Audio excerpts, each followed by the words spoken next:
we'll help you find the right mattress for a great night's sleep and a productive day. Sleep like a champion, play like a champion with the perfect mattress from Mattress Warehouse. Wednesday nights, more sports and Les Levine is live at 6. Then at 7, Access Crew SC. And at 7:30, High School Blitz Preview. It all starts Wednesday night at 6. Follow us on social media at TWC Sports OH. Across town and across the region, this is where fans belong. Time Warner Cable, SportsChannel. As World Heavyweight Champion, Clevelander, and spokesman for Nature Stone, we'd like to present you with our own award. Wow, it's awesome. We had it made ourselves. It's made of... Not the award, the floor. Oh, it's Nature Stone. Installed over concrete, Nature Stone flooring is tough, durable, long-lasting, and beautiful. Act now and get up to 50% off. This is the only time you'll see me on the floor. To schedule your free in-home consultation, go to naturestone.com today. The Emmy Award-winning High School Sports Insider features Ohio's best high school sports stories.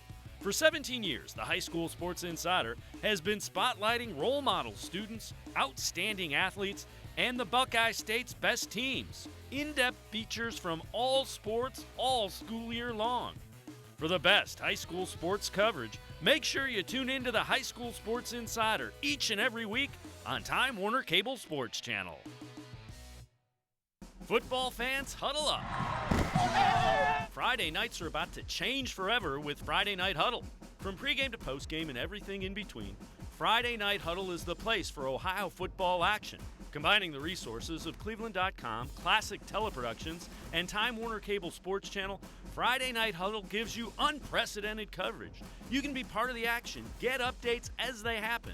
On cable, online, and on point. Friday Night Huddle. Every week, from the locker room to the pitch and everywhere in between, Access Crew SC is your ultimate inside look at the black and gold. Join Marissa Contebelli, Dwight Burgess, and Neil Sika for unmatched coverage, in-depth analysis, and exclusive talks with the players and coaches. This is your club. This is your access. Access Crew SC, Wednesdays at 7 on Time Warner Cable Sports Channel.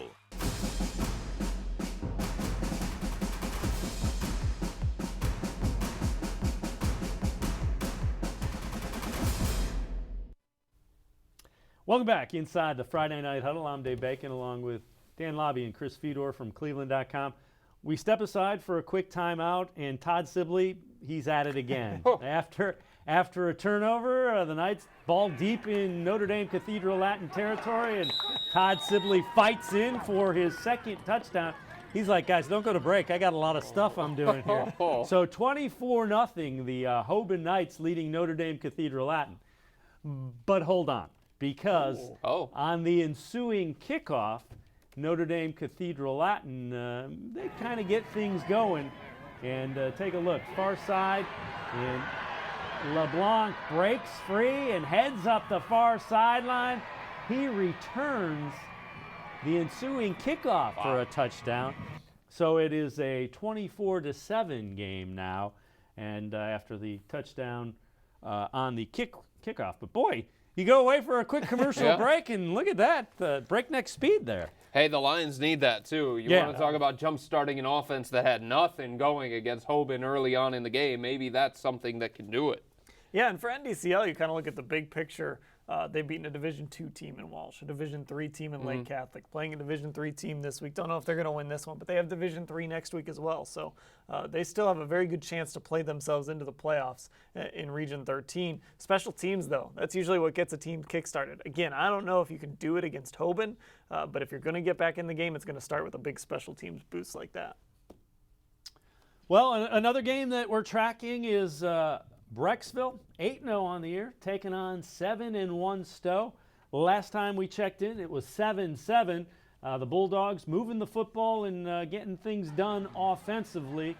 And Van Treese gives it to Terrian Ray, and Terrian Ray fighting into the end zone. And it is now 17-7 as the Bulldogs had added a field goal. So Stowe with a 17-7 lead on the Brecksville Bees. And Terry and Ray, part of that two-headed monster with Joe Gobble running the football. Of course, they have Kyle Van Treese throwing the football. So Stowe, a 10-point lead, going to be incumbent on the Bees to answer. They certainly have the firepower on offense with Luke Sternat at quarterback. And Terry and Ray's been good for them recently. Last week, 108 yards, took him 6 carries. Wow. So, against Cuyahoga Falls. So he can run the football a little bit. He has outstanding speed, just a junior. So he and Joe Gobble, the senior, nice tandem in the backfield for the Stowe Bulldogs, leading now 17-7. That's the Suburban League. We're going to check in with Bedford and Lorraine. Lorraine Titans opening up a quick 14-0 lead and driving again, trying to get more. Deep in Bedford territory, Chavis gets the handoff, and Chavis lowers his shoulder and gets into the end zone. Lorraine opening up now a 20-0 lead in the second quarter on the Bedford Bearcats. Titans trying to lock up that spot in Division I Region 2. They don't want to have to deal with not knowing in Week 10. We've talked about teams that kind of line up, show you what they're going to do, and still do it. I mean, you look at that formation from behind. You knew one of those 3 guys was going to run the football, and Lorraine got it in anyway. Credit to the 5 guys up front, as is usually the case when you're running the football. When you say we're going to run the football and you run the football, the offensive line is doing their job, and you can see they got some push up front. And right now, Lorraine Titans with a 20-0 lead. They are in Division I Region 2, trying to lock up one of those playoff spots. Bedford, again, we've said it a couple of times. They have Lorraine this week, and now they've got a 2-3 touchdown score to climb that hill. Then they got Copley, and that's not going to be an easy game. That's not a game you want to have to go in and win to have your playoff lives depend on it. So it's going to be a tough road now for the Bedford Bearcats. You have basically 6 quarters of football to get things turned around and righted if you want to extend your season. Yeah, I mean, if there is good news for Bedford being down 20-0 against Lorraine, sometimes it's hard to find good news, but they scored 26 points in the second half against Shaker Heights to come back and win that game in Week 3, 32-22. So if there's an offense that can get it going with one big play, and if there's an offense that has the weapons to make that one big play, it's certainly Bedford with Trenton Cloud, Arshawn Wilson-Boone, Davion Johnson.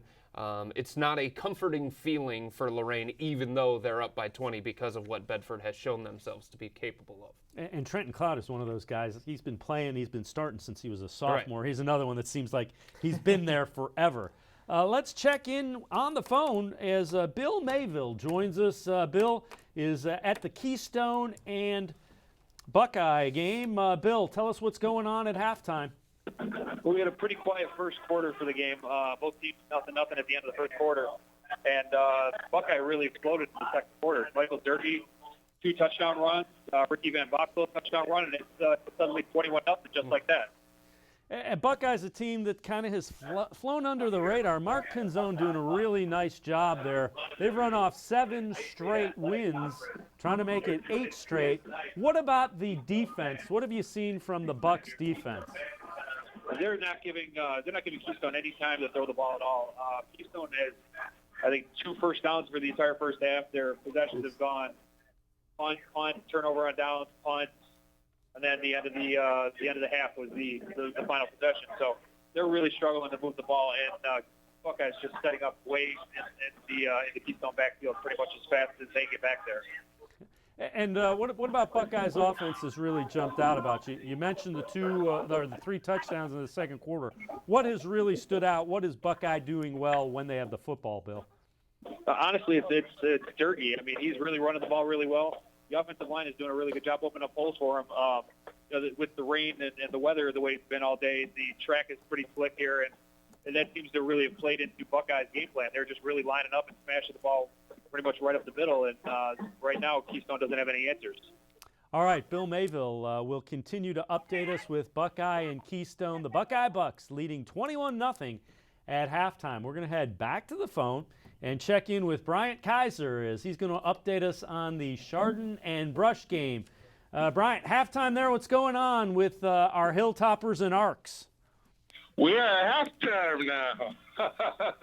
And Chardon's up 21-14 over Brush.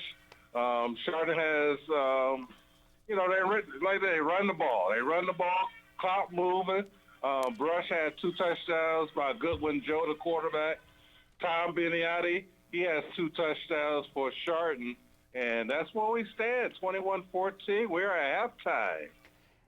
Hey, Bryant, has Brush had any luck at all slowing down that wing tee? That is so difficult because you just can't simulate the speed at practice when you're trying to make reads in that. How has Brush's defense been against that Chardon running attack?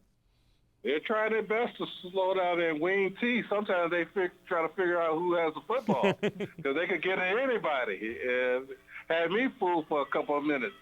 So, Chardon, like I said, Chardon is running the football well. I mean, they haven't really passed the ball. They had to win at their backs one time, but that was a quick first quarter, and now we are at halftime. But Chardon is, they number 3 in their playoff race, Division 2, Region 5. So this right here could clinch a playoff spot, and they may clinch home field advantage in the first round.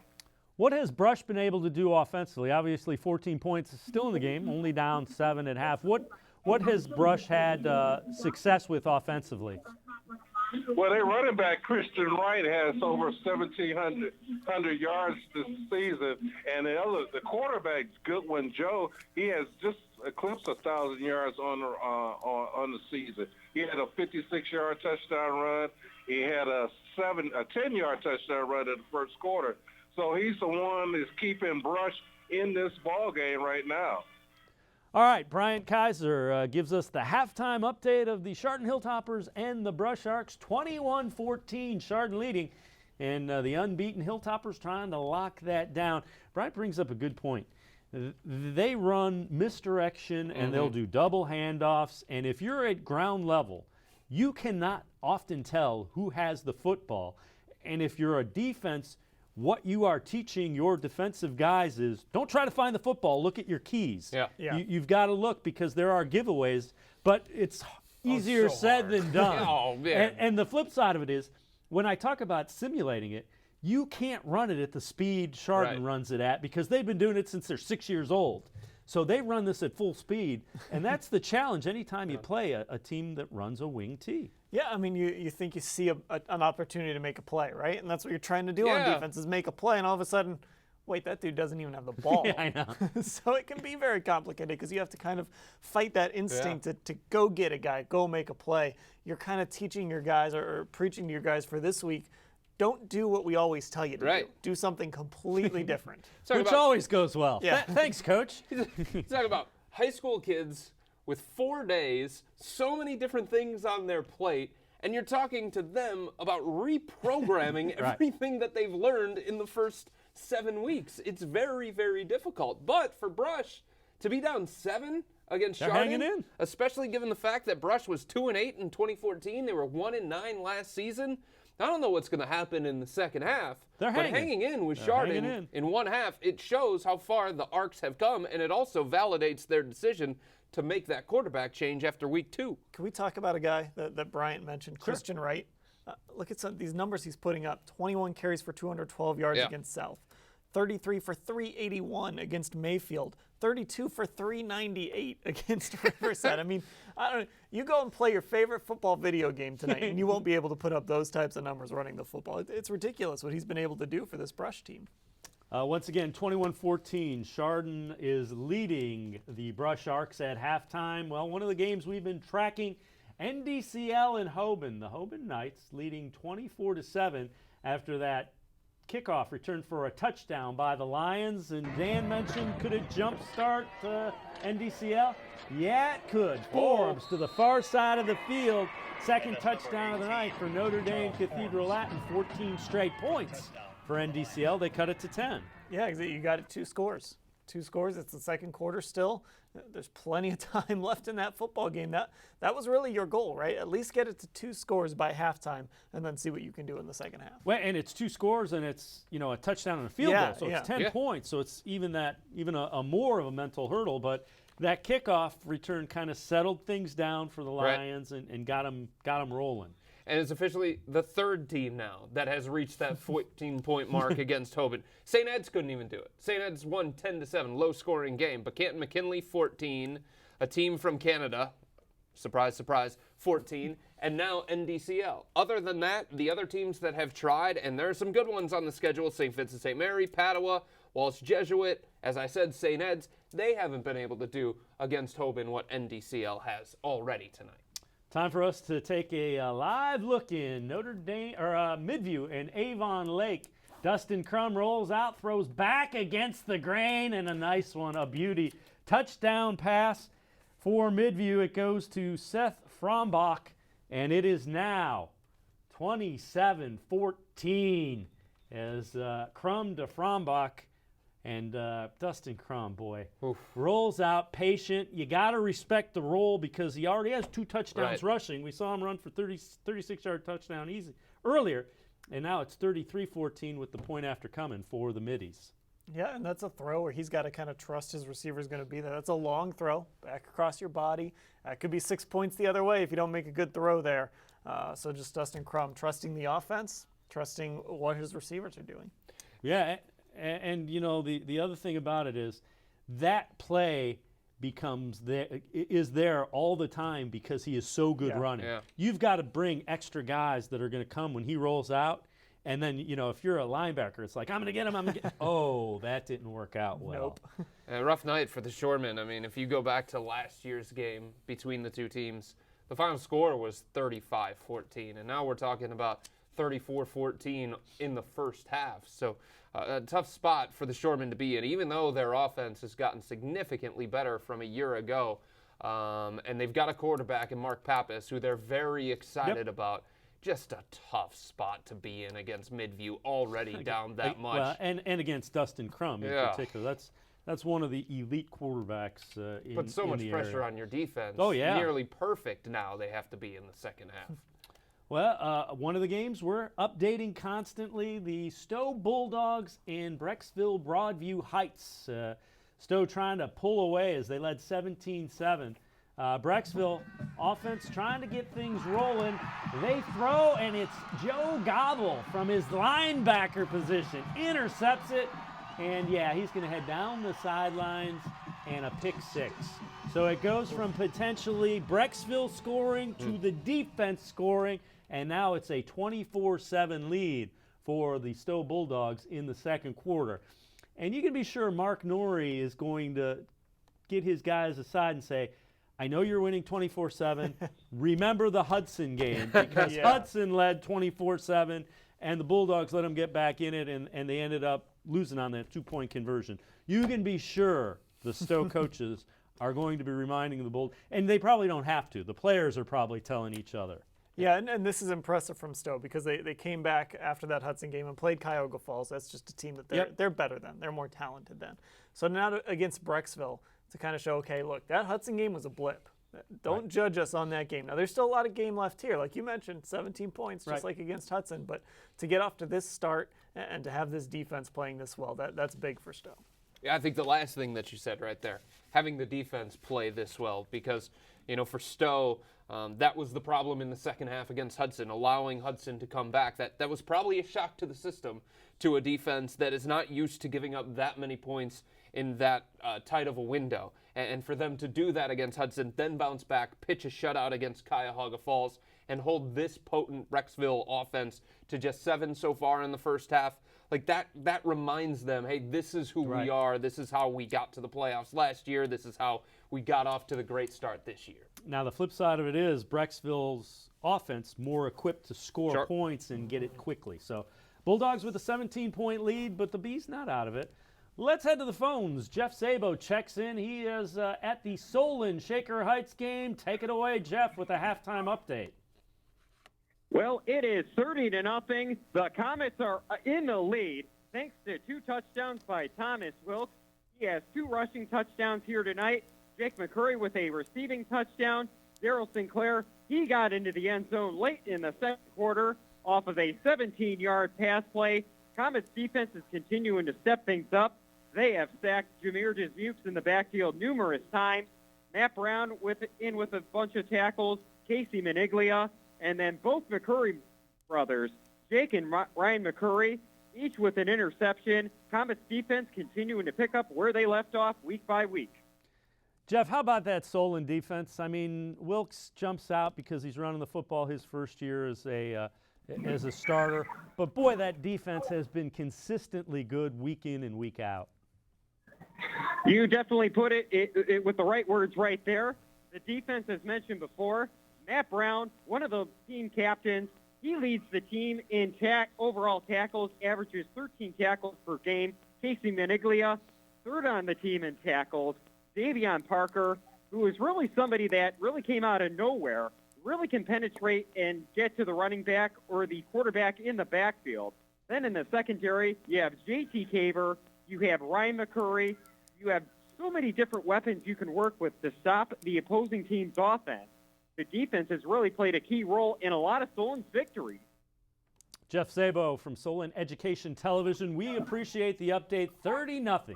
Comets with it well in hand, trying to lock up one of those home spots in the Division I Region I playoffs. Top 4 will get home games in Week 1. Our Matt Gould is at the Cuyahoga Heights and Kirtland game, and Matt provides us an update at halftime. Take it away, Matt Gould. This is Matt Gould from halftime at Kirtland, where Cuyahoga Heights is off to a 14-0 lead. The story of this game has been defense. The Redskins have held Kirtland to just 49 yards of total offense. They've produced about 174 or so of their own. Most of it's come from quarterback Brett Lowther, who's thrown for about 73 yards, run for another 50, and he's had his hand on both touchdowns. He ran one in himself, as you probably saw earlier. He also threw one to Dylan Polk, who's got 2 catches for 49 yards. That makes up most of the offense. It's been a battle of just moving the chains. The game has been played pretty much in between the 30s so far, and it's been Cuyahoga Heights' defense.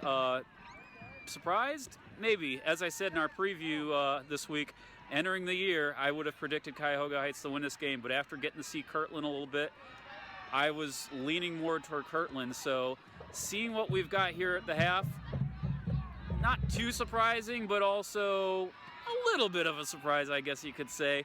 They've really just, but what Kirtland's been doing, Kirtland's only thrown the ball once. Just one pass for junior quarterback Dylan Fulco. And if you've seen Kirtland, you know they like to run it with Joey Torok, and they also have Brett Deemer, big number 62. He looks like a guard, but he's their fullback, and he's had a few carries there as well. So we'll see what the halftime adjustment here is for Kirtland. I would assume we'll see them throw the ball, get Fulco out in the waggle a little bit, get him out of the pocket, move him around. We'll see what happens, but it should be an interesting tale of two halves. Maybe we'll see. We'll see what Kirtland has to come out and adjust with for the second half. All right, Matt Gould providing us the update. Cuyahoga Heights 14-0 at half. I think the surprising thing is only 49 yards. Is it a surprise? I wasn't 49 yards of offense. That's got to be a surprise. So that's a surprise. And then there was other things that were sort of surprising, but not that surprising, then mildly surprising. I would say that I'm surprised, very surprised, just like you, Dave, because this Kirtland, it's machine. Offensively, they know who they are. They know how they're going to win. They haven't been slowed down by anybody all season long. The closest game that they've played has been decided by 16 points. So count me as one who is very surprised, despite the fact that Cuyahoga Heights entered the night undefeated. Yeah, I mean, Kirtland had to be the favorite coming into this game based on their Do they history, do that in based high on what school they are. football? I don't know if they do, but in my mind, Lions? Kirtland was the favorite. Okay. The Dan in Labbe this favorite. game. You can call this number. No. But look, for Cuyahoga Heights to come out, win the first half like we've been talking about, win the quarters. Well, now they've won the first half. Come out in the second half and see what you can do. Now, the thing that I think they may do as an adjustment is they like to throw to their tight end. So what they'll do, they'll stay in that same formation, and they'll sneak the tight end out. And if you're not aware of where that tight end is, boom, he's got the ball and he's running down the field, and that's one of their playoff tricks as well. We're going to step aside and take a quick timeout on the Friday Night Huddle. As we go to break, our Krista Defini from the Independence Band has a little pep talk for the Blue Devils Band. Krista Defini here, about to start halftime for Independence Marching Band. 1 minute and 17 seconds left. 12-0 Independence, and we're about to have some fun in the band. All right, band. This is most likely our last home game because our football team is just better than mediocre this year. So go out there, nail it, and most importantly, there are some alumni here, so show them we can do it without them. Time to go. Can she go to playoff games? Oh, man. Your best, you need your rest on a properly fitted mattress from Mattress Warehouse. A good night's sleep on the right mattress prepares you for whatever the day throws at you. Visit Mattress Warehouse for a custom sleep assessment, and we'll help you find the right mattress for a great night's sleep and a productive day. Sleep like a champion, play like a champion with the perfect mattress from Mattress Warehouse. The best thing Tri-C did for me was give me opportunities. The workforce program prepared me for the career I have now. I got a job in the aerospace industry where I work on CNC machines. I have 3 younger brothers. I want to teach my brothers, hard work actually pays off. Come to Tri-C. It's a great stepping stone to wherever you're trying to get to in life. My name is Chris Grooms, and I got my start at Tri-C.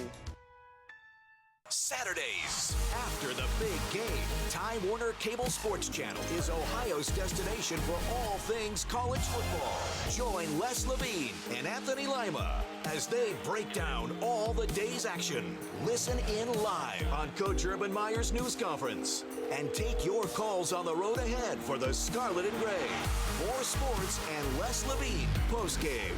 Saturdays after the game on Time Warner Cable Sports Channel.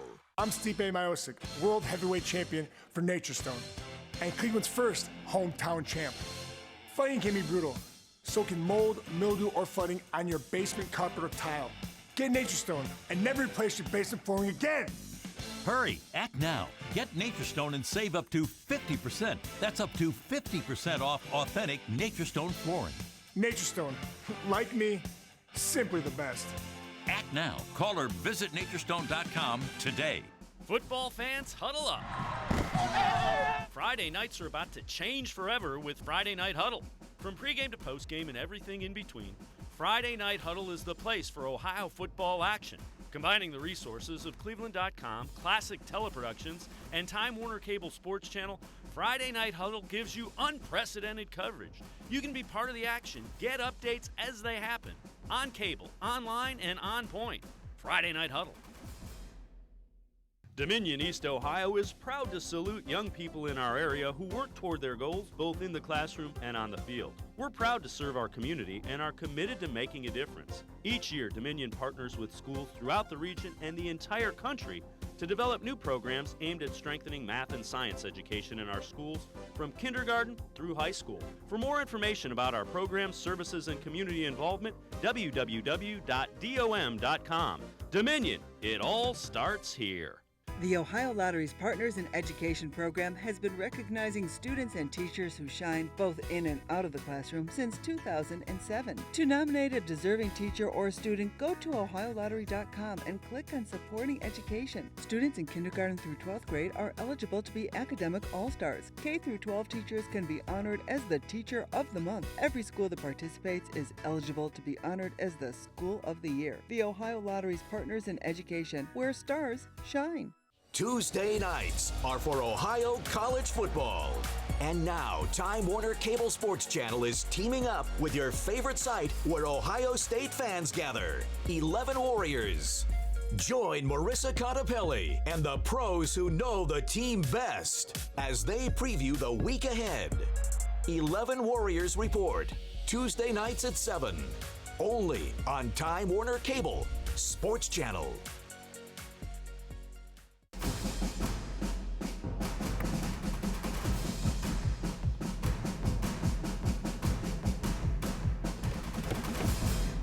Welcome back inside the Friday Night Huddle. I'm Dave Bacon, along with cleveland.com's Dan Labbe and Chris Fedor. Week 9 of high school football.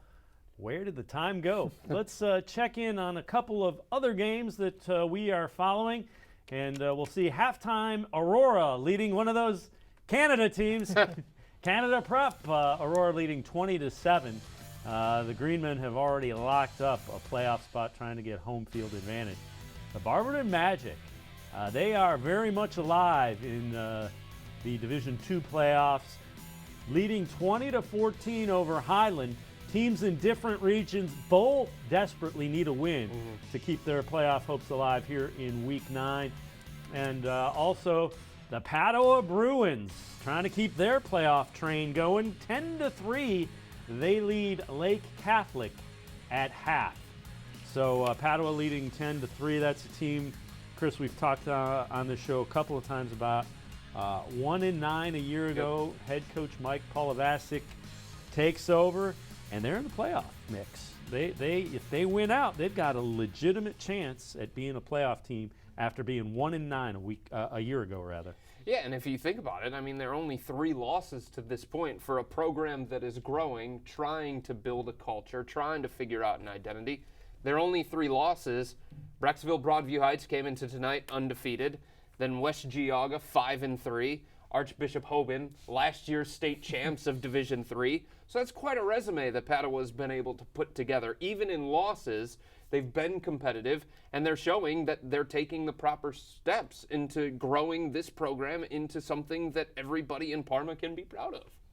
Well, one of the teams you mentioned that has beaten Padua, Brecksville, and now the Stowe Bulldogs trying to extend that lead. We mentioned it was a 24-7 lead, the same lead that Stowe had earlier against Hudson, the only game that the Bulldogs have lost.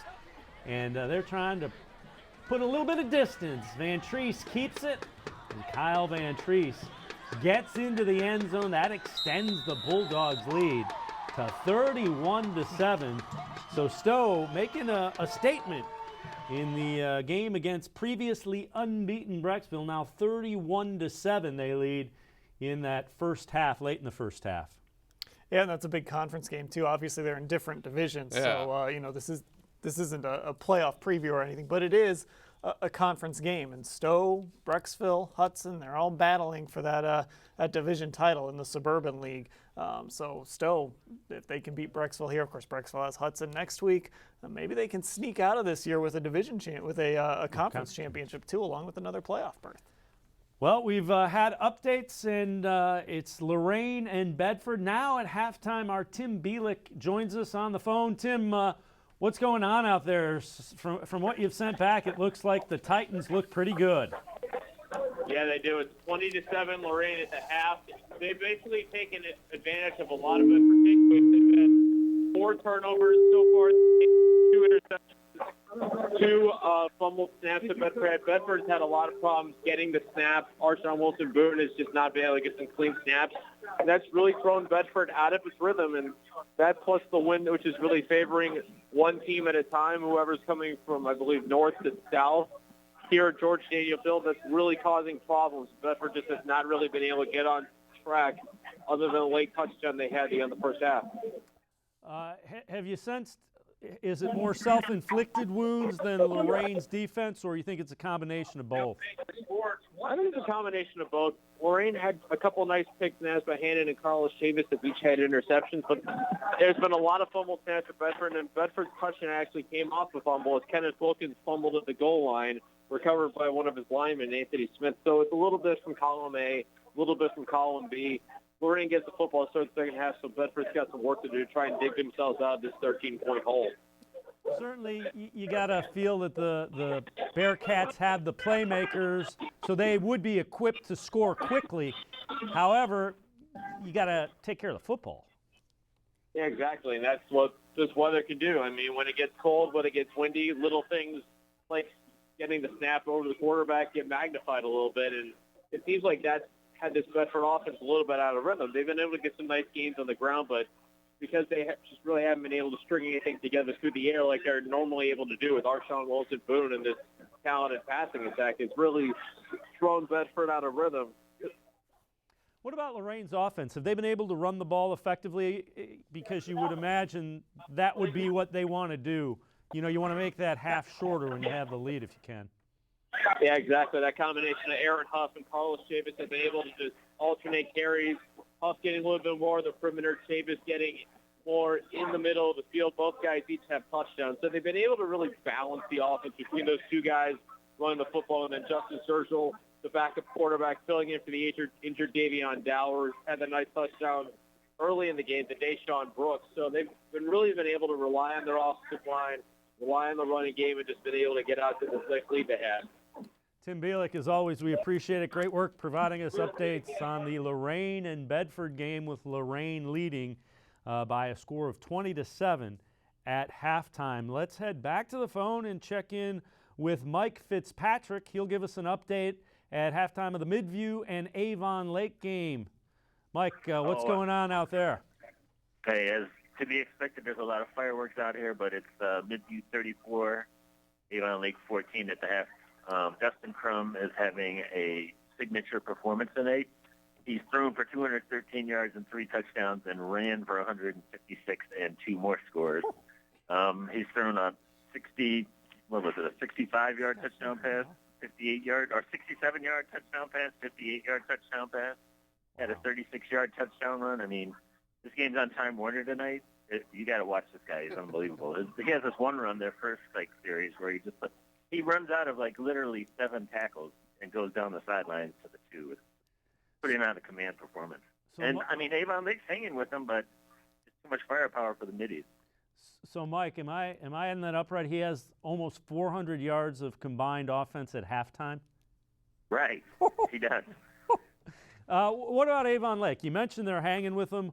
What have they been able to do offensively that's at least enabled them to be within striking distance? Well, I mean, quarterback Mark Pappas he had a nice first half. He completed about about 15 passes for 15 to 21 for about 180 or 204 yards. I mean, they've been able to move the ball through the air, with Carson Toy, but they had an interception which hurt them, and Midview has just been scoring every time they have the ball. It's high-powered. Yeah, you know you're in for a long defensive night when you play the Midview Middies, without question.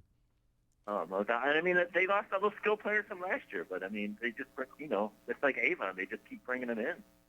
Well, and that guy. When you got Dustin Crum. Yeah, that guy under center, he kind of makes everything go. Mike Fitzpatrick, we appreciate the update. And as Mike mentioned, if you're watching this on Time Warner Cable Sports Channel, 11:30 tonight, you want to check out what the Midview Middies quarterback Dustin Crum is doing, because he's putting on a show. Yeah, he is. Again, going back to when he first took over that job, he's been a joy to watch, and he's just gotten better and better and better as he's run that offense and taken command of that offense. And, he mentioned it, lost Logan Bolin. Logan Bolin was a good wide receiver, one of the best wide receivers in the state of Ohio. Lost him to graduation. Still going, still putting up 400 yards of offense and a half. Could you imagine being Mark Pappas? Okay, so you complete right around 70% of your throws in the first half for right around 200 yards, and you're thinking, man, I'm having a pretty good night. Not even the best quarterback on the field because of what Dustin Crum continues to do week in, week out. And by the way, who knows what's going to happen next week? And right now, Midview in line for a home playoff berth because they are number 3 in their division, in their region. However, this could be, depending on what happens, this could be Crum's final home game, so he's making it count. Right. And, we were looking in at halftime. It's currently halftime. That's what you were seeing while we were talking about that. That's a team, if you're not used to what they do, it's a long day for your defense because that's, they're going to spread you out, and if you put extra guys on the perimeter to defend their receivers, then the quarterback's going to run wild. If you put extra guys in the middle, they're going to throw the ball outside.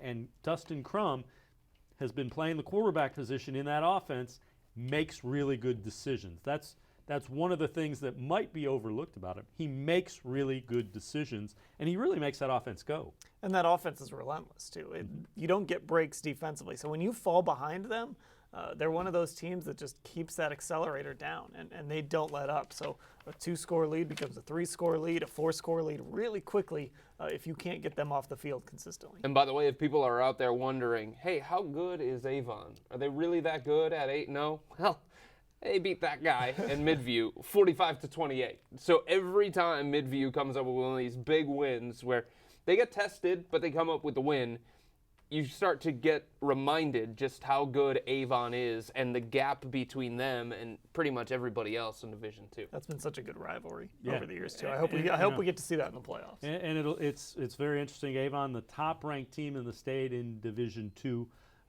There's another one out to the east in Warren Harding that they have a running back, Lynn Bowden, who pretty good as well. So that'll be an interesting thing as Division II plays out. We'll keep an eye on that. Time for us to check in with a couple of our student reporters, Alex Porter and Andrew Triner. They are from North Canton Hoover, and the Hoover Vikings taking on 7-1 Dublin Jerome. Take it away, Andrew and Alex. Alex Porter and Andrew Triner back here at the Hoover versus Dublin Jerome game. Right now, the Hoover Vikings lead the Dublin Jerome Celtics 16-14 at the half. Starting with Dublin Jerome, they have had two passing touchdowns from quarterback Joe Dunnan. The Celtics did look good on offense towards the beginning of the second quarter. They struggled otherwise, but they'll try to get back in the second half and hopefully retake the lead. And now for the Vikes, earlier to the game, the weather was a little bit tough, very windy, very rainy, so it was hard to pass and kick the ball. So throughout the beginning and the start of the game, the Vikes had a mix of run and pass plays, but towards the end of the second quarter, end of the first half, they were running the ball more often, and junior Luke Rakowski is leading the team with 2 touchdowns so far. So it's been a very interesting game, back and forth. So the second half will definitely be a thriller, and we'll keep you posted on that. All right, we appreciate the update. So my partner, the unofficial commissioner of the Federal League, for you so Chris far. Fedor, has to feel pretty good. His North Canton Hoover Vikings, 4-4 on the year, with the lead on 7-1 Dublin Jerome. Again, Dublin Jerome has already locked up a playoff spot in Division I, Region 2. Hoover trying to make it interesting. If they win, and they can win next week, they give themselves a chance. They certainly don't lock up a playoff spot in Division I, Region 1, but they at least give themselves a chance. As a St. Ed's grad, I can say that I have adopted a number of teams. The entire Federal League I have adopted, and I've also adopted Independence. If there's a team that I am pulling for to get to the postseason, it's Independence, because I want those band updates to keep coming all week. That just seems like so much fun. I mean, that is why that's what high school football should be. So, we really appreciate Krista DeFini bringing us the Independence band updates, giving us a little bit of a look.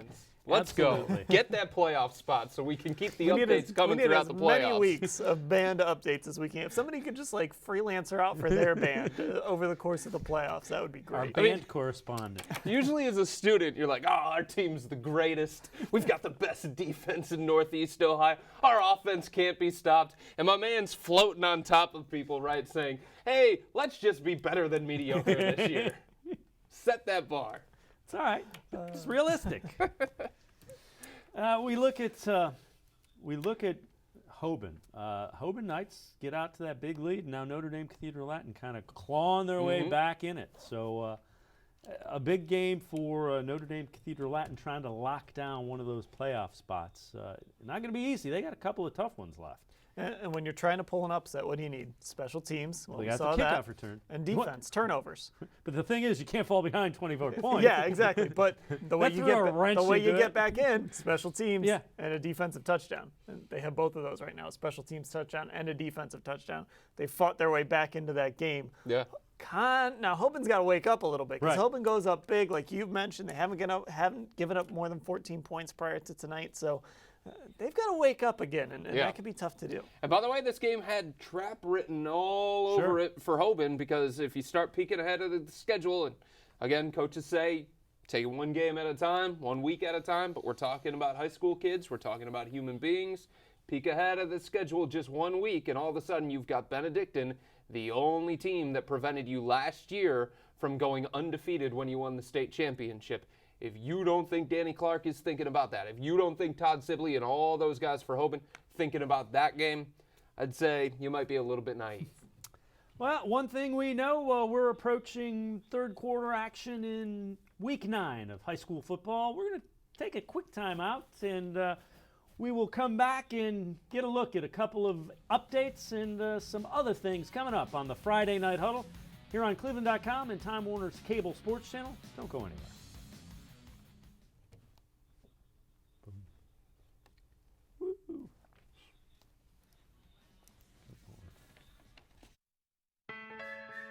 Before I decided to go back to Tri-C to become a nurse, I was a stay-at-home mom. Absolutely wanted to be a pediatric nurse. I love taking care of kids. If you're thinking about changing your career or changing your path, go to Cuyahoga Community College. I feel like I'm in a great place in my life. I have 3 great kids. I have a great job that I love. I could not have done it without Tri-C. My name's Diana Geary. I earned my nursing degree from Cuyahoga Community College. Just as athletes need proper sleep for optimum performance, so do fans. To be your best, you need your rest on a properly fitted mattress from Mattress Warehouse. A good night's sleep on the right mattress prepares you for whatever the day throws at you. Visit Mattress Warehouse for a custom sleep assessment, and we'll help you find the right mattress for a great night's sleep and a productive day. Sleep like a champion, play like a champion with the perfect mattress from Mattress Warehouse. Wednesday nights, more sports and Les Levine is live at 6. Then at 7, Access Crew SC. And at 7:30, High School Blitz Preview. It all starts Wednesday night at 6. Follow us on social media at TWC Sports OH. Across town and across the region, this is where fans belong. Time Warner Cable, Sports Channel. As World Heavyweight Champion, Clevelander, and spokesman for Nature Stone, we'd like to present you with our own award. Wow, it's awesome. We had it made ourselves. It's made of... Not the award, the floor. Oh, it's Nature Stone. Installed over concrete, Nature Stone flooring is tough, durable, long-lasting, and beautiful. Act now and get up to 50% off. This is the only time you'll see me on the floor. To schedule your free in-home consultation, go to naturestone.com today. The Emmy Award-winning High School Sports Insider features Ohio's best high school sports stories. For 17 years, the High School Sports Insider has been spotlighting role model students, outstanding athletes, and the Buckeye State's best teams. In-depth features from all sports, all school year long. For the best high school sports coverage, make sure you tune into the High School Sports Insider each and every week on Time Warner Cable Sports Channel. Football fans, huddle up. Friday nights are about to change forever with Friday Night Huddle. From pregame to postgame and everything in between, Friday Night Huddle is the place for Ohio football action. Combining the resources of cleveland.com, Classic Teleproductions, and Time Warner Cable Sports Channel, Friday Night Huddle gives you unprecedented coverage. You can be part of the action. Get updates as they happen. On cable, online, and on point. Friday Night Huddle. Every week, from the locker room to the pitch and everywhere in between, Access Crew SC is your ultimate inside look at the black and gold. Join Marissa Contepelli, Dwight Burgess, and Neil Sika for unmatched coverage, in-depth analysis, and exclusive talks with the players and coaches. This is your club. This is your Access. Access Crew SC, Wednesdays at 7 on Time Warner Cable Sports Channel.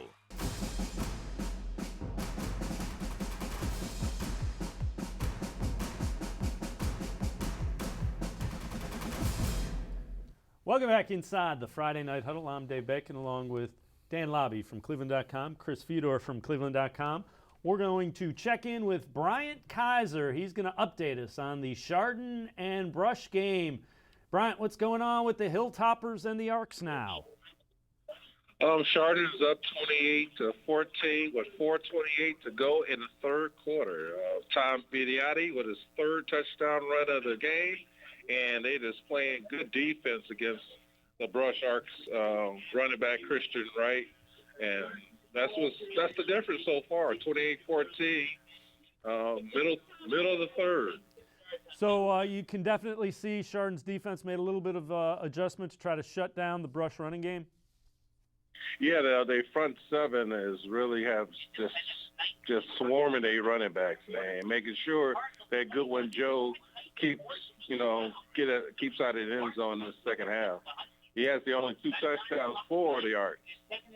What about that wing tee that the Hilltoppers run?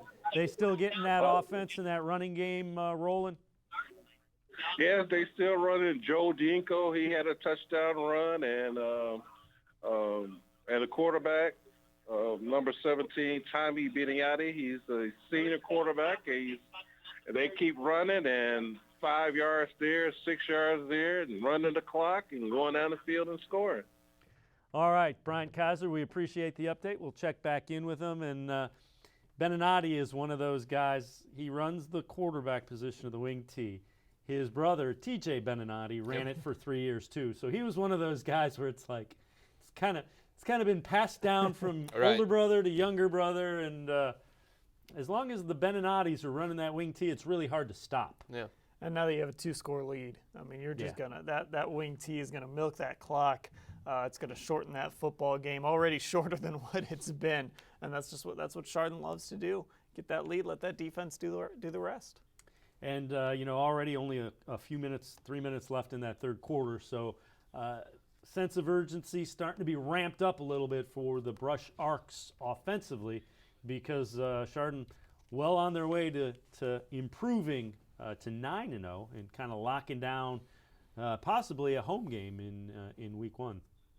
And the other thing that sometimes gets overlooked about Chardon is that defense, and that's what Bryant was saying, how the defense has been able to turn things around in the second half and slow down Brush's talented running back, who we talked about in Christian Wright. So if you look at Chardon and their wins, so much is about the offense and the wing tee, but their defense, beyond allowing 29 against Mayfield, the most that they've allowed beyond that all year is 2 scores, where Brush is right now. All right, let's check in with Bill Mayville. He has an update on the Buckeye Bucks taking on Keystone. Bill, what's going on with Buckeye and Keystone? So we've reached the end of the third quarter here in Medina, and it is now Buckeye 28 and Keystone nothing. It's been pretty much what we've seen through the first 2 quarters. Keystone's offense is having trouble moving the ball. Buckeye only ran about 5 offensive plays in the third quarter, but they did get on the board on a 47-yard punt return by Anthony Watkins. So we're sitting at 28-0 starting the fourth quarter. So sounds like Buckeye looking very much like a playoff team with running the football, playing good defense. Do you sense those 2 elements are there usually keys to good football teams, Bill? Yeah, the defense looks really good. I mean, they're really starting to harass Weber when as soon as he gets back into his drop, he's facing guys and evading tacklers. Keystone found a little bit of effectiveness moving the ball this quarter by going with some really short passes and some wildcat direct snap type stuff. But other than that, every time they try to drop back in a straight traditional drop back, Buckeyes defense is all over them. All right, Bill Mayville, we appreciate the update from Buckeye and Keystone, as Buckeye well on their way to winning their 8th straight game and improving to 8-1. Again, Buckeye lost week 1, and they have run off 8 straight wins, very much alive in the playoff picture. We're going to check in Midview and Avon Lake. The Middies really doing the job offensively, and Midview and Avon Lake, a game you can see later here on Time Warner Cable Sports Channel at 11:30. A little bit of a shotgun look. You see a 20-point lead for Avon, and they swing it out. Keith Johnson, Midview, grabs it in the middle of the field, and Keith Johnson turns on the speed, and look at that, breaking tackles and still going. Keith Johnson looking a little bit like Logan Bolin the way he was catching the ball over the middle and breaking tackles, and that puts Midview up by a score of 41-14 as the Middies offense just keeps blowing up scoreboards. Some of the players change, but the results are still the same. Lots and lots of points for the Midview Middies. Yeah, just so difficult to defend. And I mean, that was basically a handoff. Yeah. You know, have a running back swing out, fake to him, little pass over the middle, let the wide receiver do the rest, and a great job. Just had a little wall set up down the sideline, was patient, got in the end zone. Johnson's a big play guy. In the Week 6 win against Westlake, he had an 88-yard touchdown catch. And, you know, he's one of those guys who's looking to replace Logan Bolin. Of course, they have Luke Hunt, who came in from Elyria, transferred as well, Alonzo Banks. So that's the other thing about the Middies, is it's more than just Dustin Crum. He gets the headlines most of the time, but it's nice to have a guy like Keith Johnson where you can just give him the ball, and then he can do the rest. That was, what, a 2-yard pass? Something like that? Yeah. Quarterbacks love that because that goes with their stats. The whole idea is we're going to create as much space on the. You're going to have to defend from one sideline to the other. We're going to spread you out, and we're going to say we have pretty fast and elusive guys, and there you see the reason why. Let's check back in.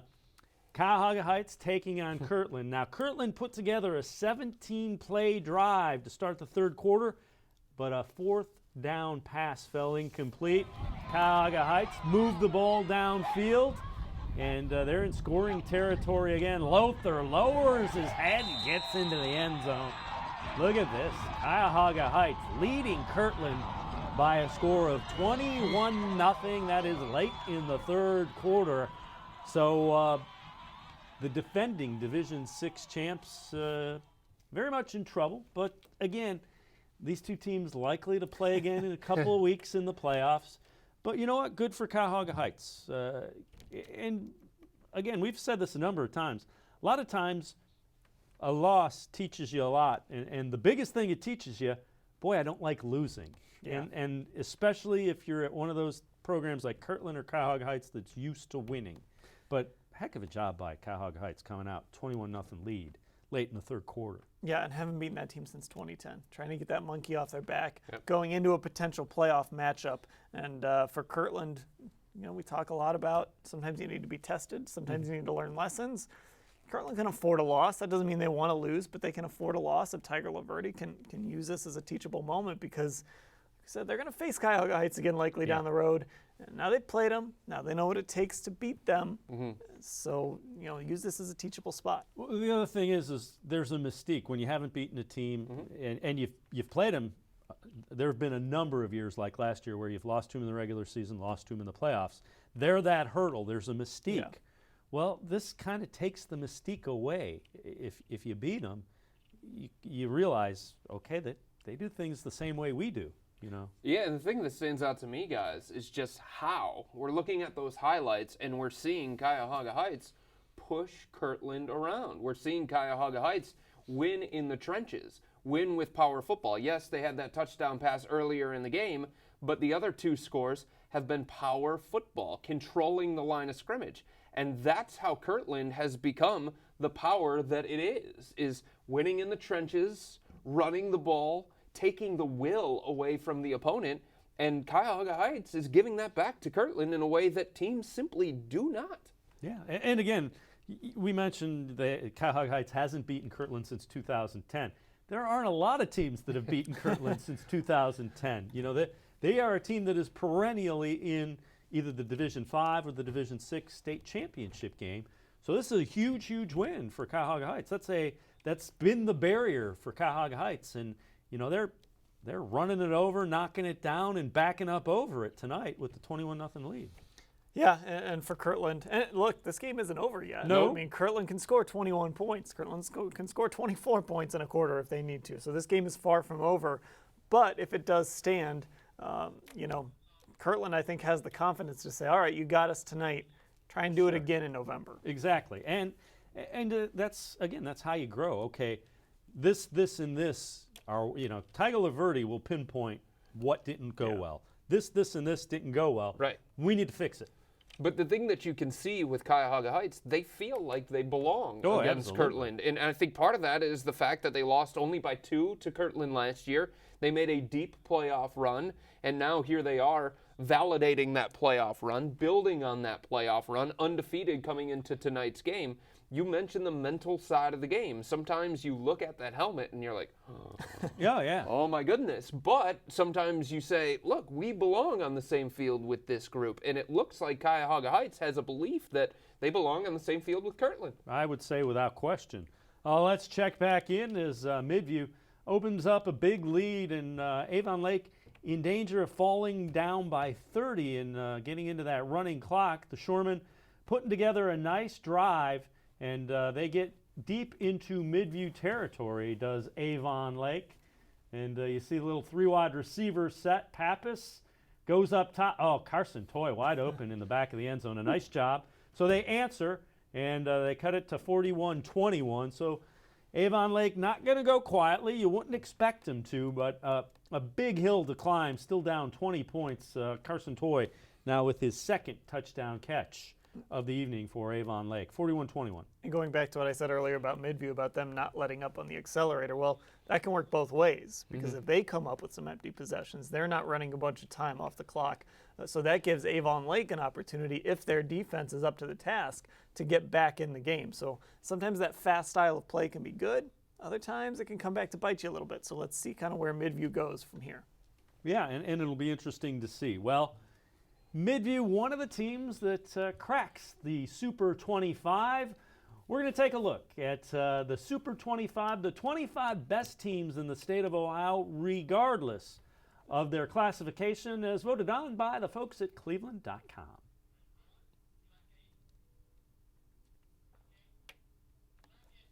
Has some new faces. 7-1 Midview checks in at number 25 after putting 56 points on the board against Lakewood last week. The Middies face Avon Lake tonight. Massillon Perry checks in at number 24 after a 35-0 shutout win over Uniontown Lake. The Panthers have a date with a top 20 team in Canton McKinley this week. Unbeaten Turpin from Cincinnati makes the Super 25 at number 23. Turpin faces Glen Estey tonight. The Chardon Hilltoppers, a perfect 8-0 on the year, crack the Super 25 at number 22. They will face the Brush Arcs this week. Cincinnati Elder falls 4 spots to 21st. The Panthers lost to Winton Woods last week, 26-17. They will play a team from Florida this week. Canton McKinley falls to number 19 after losing 19-2 to Glen Oak. The Bulldogs face number 24 Massillon Perry tonight. St. Xavier lost on the final play of the game with no time remaining. 19-18, they fell to Warren Central from Indianapolis last week. They fall 4 spots to number 20. The Men of X host St. Ignatius tomorrow afternoon on Time Warner Cable Sports Channel at 2 p.m. Upper Arlington moves up 4 spots to number 18 after doubling up Marysville. The Golden Bears face Central Crossing tonight. Dublin Kaufman falls 7 spots to number 17 after losing a 7-6 defensive struggle to Hilliard Davidson last week. The Rocks will look to rebound against Westland. Hilliard Davidson, 6-2 on the year, continues to impress. They cracked the Super 25 with that 1-point win over Kaufman. Brian White's guys face Marysville this week. The 7-1 Solon Comets continue to move up the rankings. Solon checks in at number 13 after putting 46 points on the board against Elyria. Solon faces Shaker Heights tonight. Hilliard Bradley moves up 6 spots to number 15. The 7-1 Jaguars beat Dublin Jerome and have a date with Worthington Kilbourne this week. Columbus St. Francis de Sales improved to 8-0 on the year with a big win over Logan last week. The Stallions check in at number 14. St. Charles is the opponent this week. Trotwood Madison improved to 7-1 with an impressive win over Stebbins. Xenia is up next for the Rams. Stowe moves up 2 spots to number 11 after their 37-0 shutout of Cuyahoga Falls. The Bulldogs face unbeaten Brecksville tonight. Mike Elder has his Avon Eagles flying high at 8-0.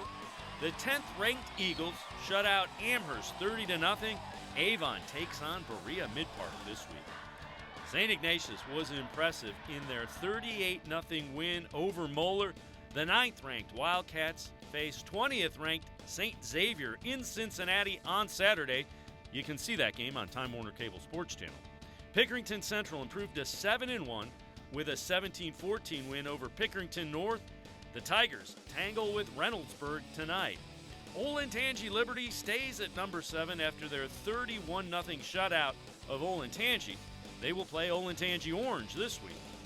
Toledo Central Catholic stays perfect at 8-0 after beating Findlay 28-7. The Fighting Irish play Toledo St. John's Jesuit tonight. The St. Edward Eagles stay number 3 in the Super 25 after a 28-point win over a Canadian team. The Eagles play Moeller down in Cincinnati tomorrow afternoon. Hoban held on to the 5th spot in the Super 25. The Knights shut out Walsh Jesuit 21-0. They face Notre Dame Cathedral Latin tonight. LaSalle stays the 4th-ranked team in the Super 25. The Lancers, no trouble at all with St. Charles from Columbus. 35-7 they win a week ago. They play a Canadian team tonight. 7-0-1 Wayne High School from Huber Heights stays at number 2 after shutting out Kettering Fairmont 35-0. The Warriors play 6-2 Springfield this week. And the Coleraine Cardinals stay the top-ranked team in our Super 25. Coleraine shut out Fairfield 28-0 last week. They will face Lakota West tonight.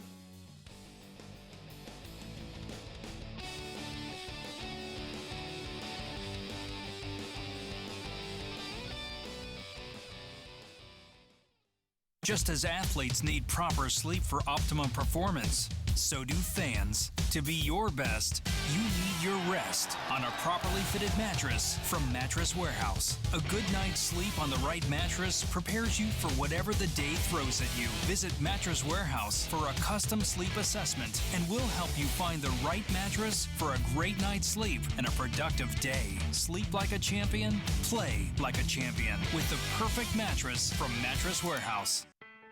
The best thing Tri-C did for me was give me opportunities. The workforce program prepared me for the career I have now. I got a job in the aerospace industry where I work on CNC machines. I have 3 younger brothers. I want to teach my brothers, hard work actually pays off. Come to Tri-C. It's a great stepping stone to wherever you're trying to get to in life. My name is Chris Grooms, and I got my start at Tri-C. Saturdays, after the big game, Time Warner Cable Sports Channel is Ohio's destination for all things college football. Join Les Levine and Anthony Lima as they break down all the day's action. Listen in live on Coach Urban Meyer's news conference and take your calls on the road ahead for the Scarlet and Gray. More sports and Les Levine postgame. Saturdays after the game on Time Warner Cable Sports Channel. I'm Stipe Miocic, world heavyweight champion for Nature Stone, and Cleveland's first hometown champ. Fighting can be brutal, so can mold, mildew, or flooding on your basement carpet or tile. Get Nature Stone and never replace your basement flooring again. Hurry, act now. Get Nature Stone and save up to 50%. That's up to 50% off authentic Nature Stone flooring. Nature Stone, like me, simply the best. Act now. Call or visit naturestone.com today. Football fans, huddle up. Friday nights are about to change forever with Friday Night Huddle. From pregame to postgame and everything in between, Friday Night Huddle is the place for Ohio football action. Combining the resources of cleveland.com, Classic Teleproductions, and Time Warner Cable Sports Channel, Friday Night Huddle gives you unprecedented coverage. You can be part of the action. Get updates as they happen. On cable, online, and on point. Friday Night Huddle. Dominion East Ohio is proud to salute young people in our area who work toward their goals both in the classroom and on the field. We're proud to serve our community and are committed to making a difference. Each year, Dominion partners with schools throughout the region and the entire country to develop new programs aimed at strengthening math and science education in our schools from kindergarten through high school. For more information about our programs, services, and community involvement, www.dom.com. Dominion, it all starts here. The Ohio Lottery's Partners in Education program has been recognizing students and teachers who shine both in and out of the classroom since 2007. To nominate a deserving teacher or student, go to OhioLottery.com and click on Supporting Education. Students in kindergarten through 12th grade are eligible to be academic all-stars. K through 12 teachers can be honored as the Teacher of the Month. Every school that participates is eligible to be honored as the School of the Year. The Ohio Lottery's Partners in Education, where stars shine. Tuesday nights are for Ohio college football. And now, Time Warner Cable Sports Channel is teaming up with your favorite site where Ohio State fans gather, 11 Warriors. Join Marissa Cottapelli and the pros who know the team best as they preview the week ahead. 11 Warriors Report, Tuesday nights at 7, only on Time Warner Cable Sports Channel.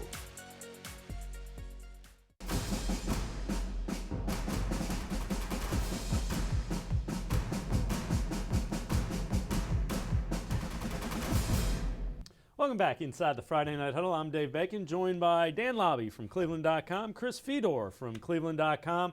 Guys, one of the teams that we've been following, one of the games that we've been following, the Solon Cardinals with the game pretty well in hand against Shaker Heights as they get into the third quarter.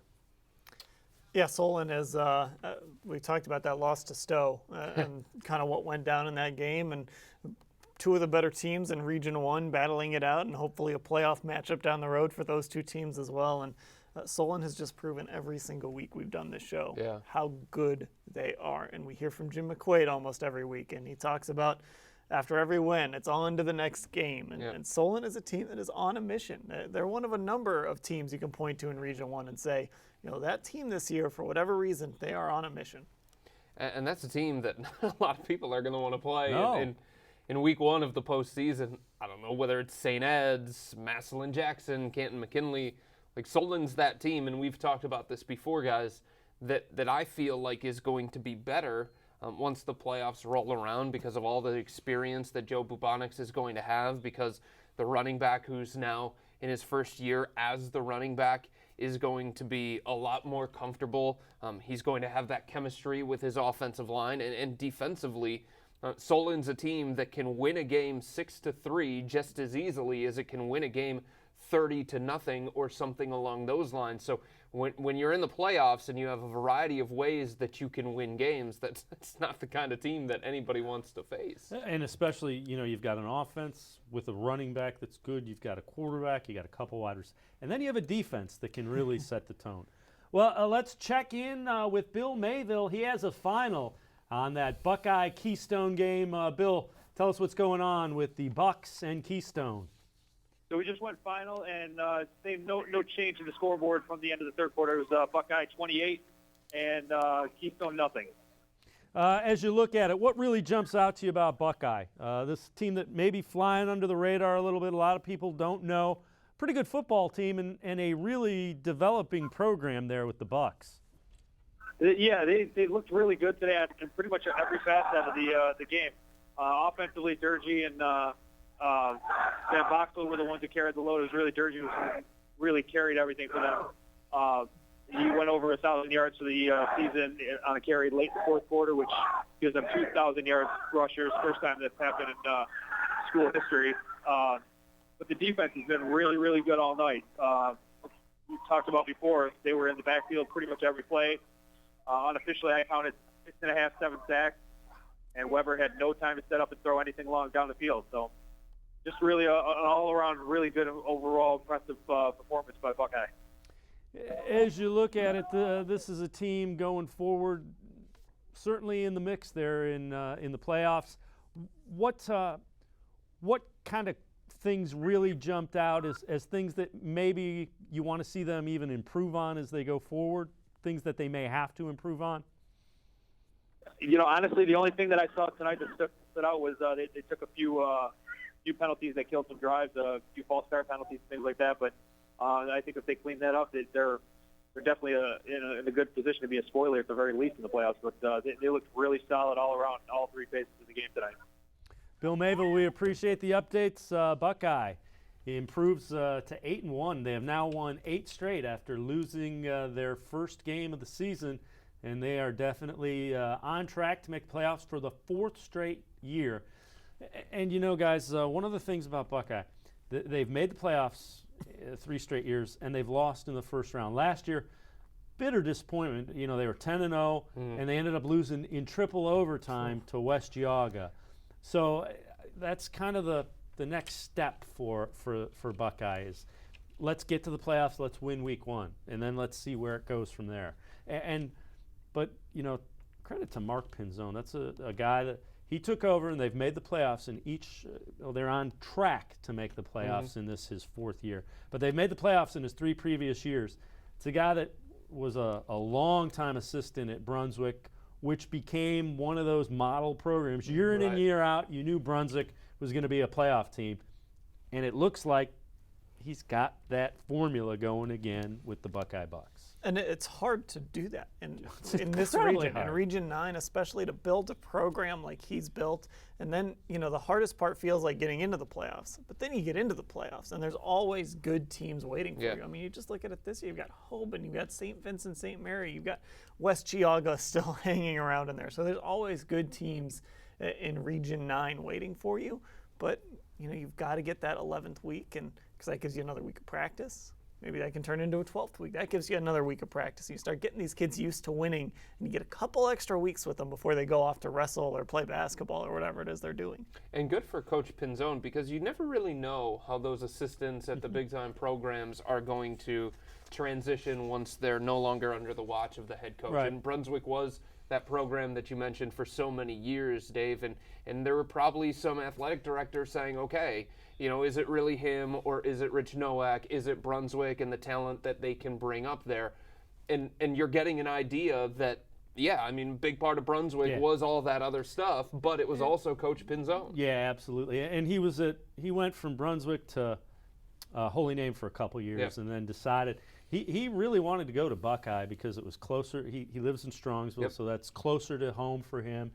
And I think he saw some similarities to what they did at Brunswick, and it's working. It's really working. So congratulations, 8-1, and certainly on track to be a playoff team for the 4th straight year. Well, we've mentioned we were talking about the Solon Comets before that Buckeye game went final, and the Comets have the Shaker Heights game well in hand. A team with a first-year quarterback in Joe Bubonics who really looks comfortable, and a defense that really is getting it done. Without question, Solon is a team that people want to be aware of in Division I, Region 1.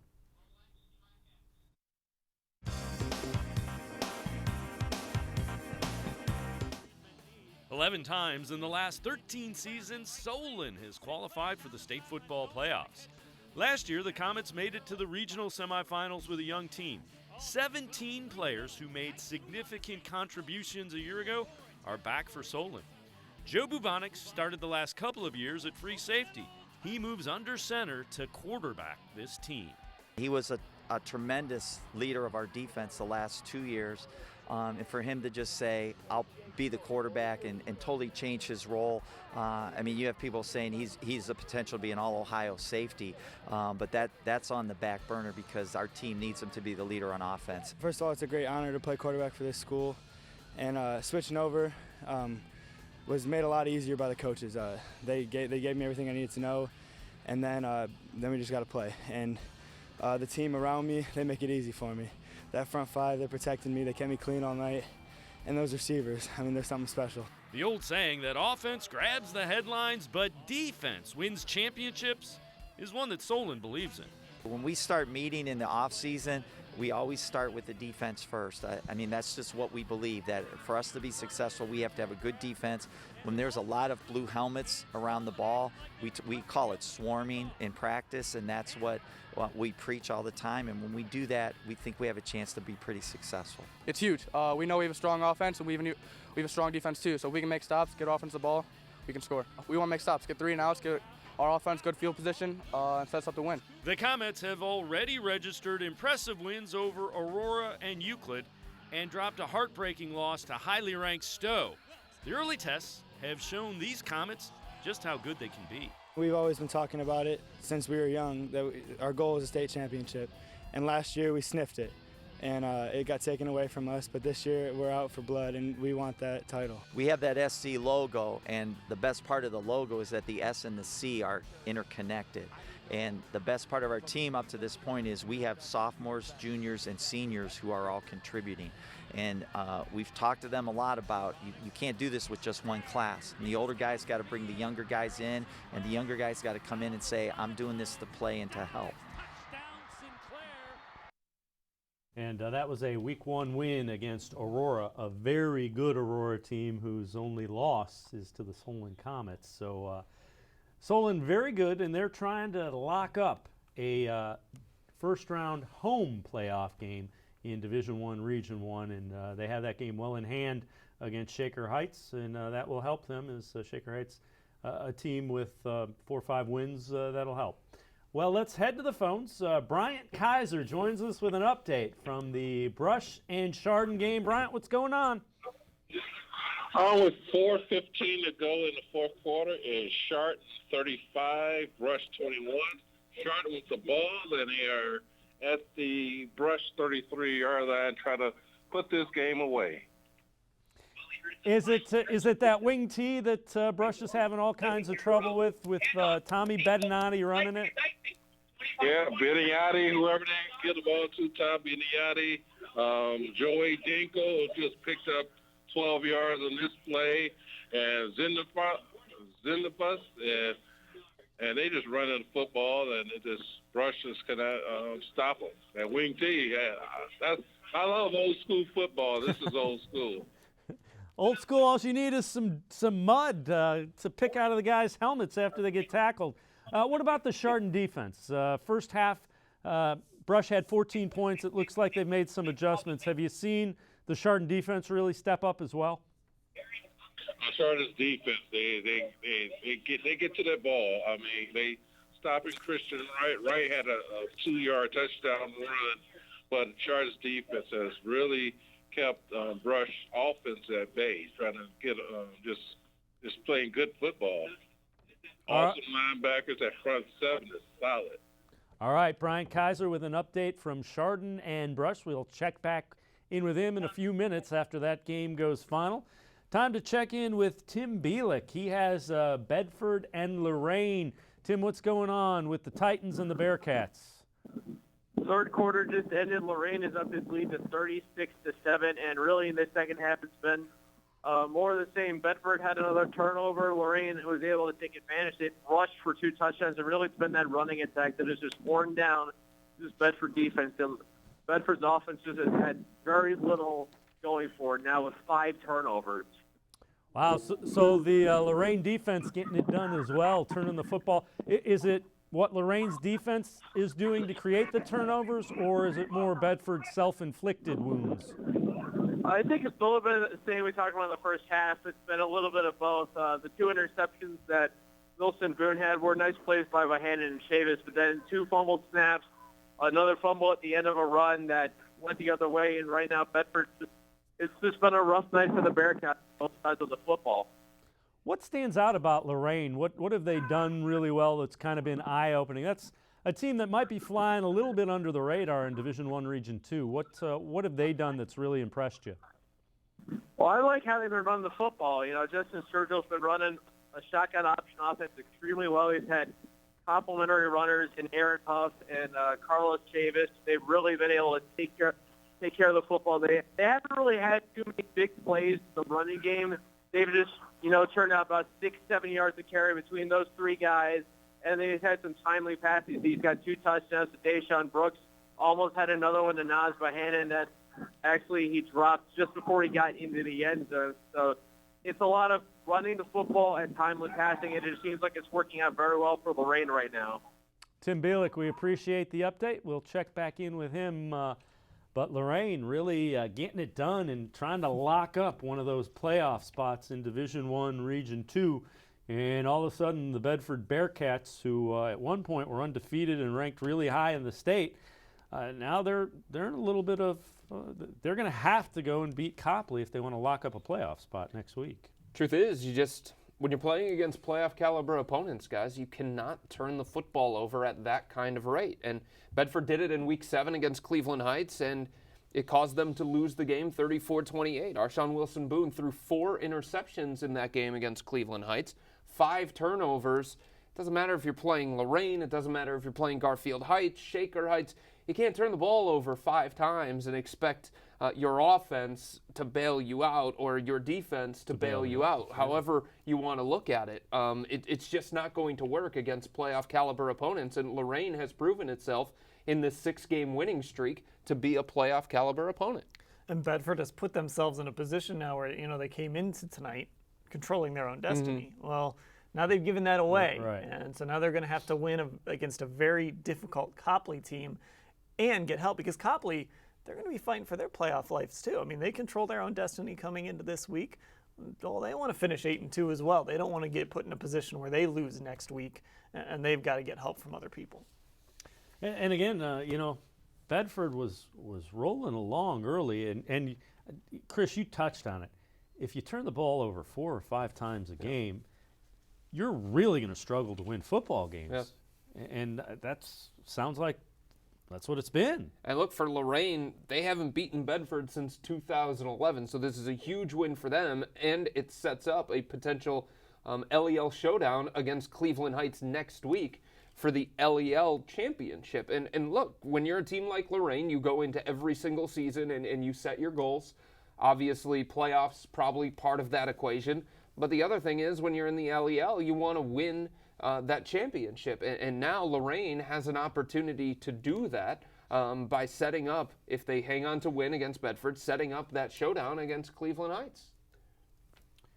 Yeah, and again, Copley and Bedford, that's going to be a very, very interesting game and a big game coming up in Week 10. Both of those teams are going to be clawing at it for their playoff existence. So you're basically playing to make sure you can play in Week 11. Yeah. And otherwise, whomever loses that may end up needing some help to get into the playoffs. And again, you hate to be in that spot. You Right. hate to be playing that Friday night and kind of, have somebody in the stands checking Twitter and trying to keep up what's going on, and then you're waiting for Sunday for those standings to come out. It can be a very nerve-wracking couple days. You don't want to be in that position. Well, we've talked about the Copley Indians, and they have one of the guys who is a huge running back and a big-time recruit, Weston Bridges, simply one of the top-ranked running backs in the state. Weston Bridges of Copley.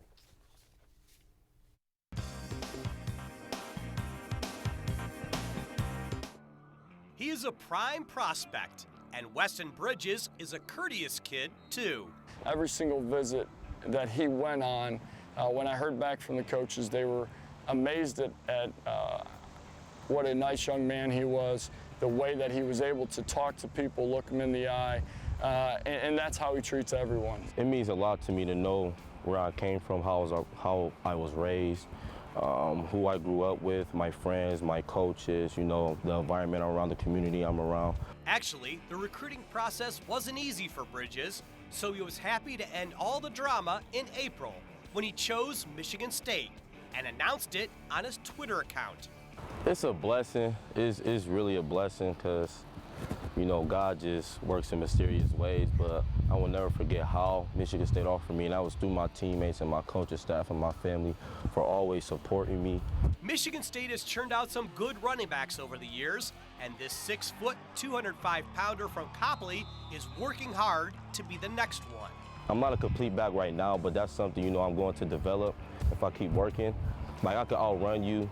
I could run through the holes. I don't have to bounce anything. I could run through the holes. He's also working on his speed with his twin brother, William, who's also his teammate. We did it in the summertime, every day, at the turf. Just did ladders and stuff. His work every day. That's really my right-hand man. That's really my everything. Like, he is the reason why I'm so happy. He's my motivation, So it's just like, it's a blessing to have him right alongside me. He also says his offensive line is the best in the state of Ohio. For all his touchdowns and big runs, Weston Bridges is the first to tell you he's not running alone. I represent more than just me. Like, when I have this C on my chest, I represent Copley also. when I'm off the field, people know who I am, so I know how I have to act in a certain way. So it means a lot to me. I'm watching him run, guys, and he just looks like a Michigan State running back. He's big, he's quick, he glides. He looks like you put a green Spartan helmet on him, and you could say, yeah, it's a Michigan State running back. And you hear him talk, too, about his offensive line. Yep. And about who he's running for. Smart man. Smart man. And you already can tell this is a guy that's ready for that next level because he knows when that camera's in front of him, not to say it's not genuine because it probably is very genuine, but he also knows when that camera's in front of him, that's what he has to say. He knows who to give the credit to.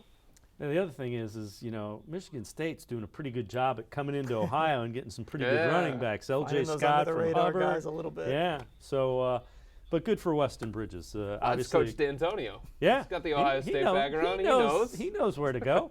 But you know what? Good for Weston Bridges. You can tell, humble kid, very well spoken, and a heck of a running back. We're going to take a quick time out. Before we get there, we're going to go to break. And Krista DeFini from the Independence Band is going to wrap it up from the band. Can't wait to see this. You're watching the Friday Night Huddle here on Time Warner Cable Sports Channel and cleveland.com. Well, that's the end of this game today, 47-7. Independence won over here in Independence, and the band's finishing up. Okay, well, he needs a minute.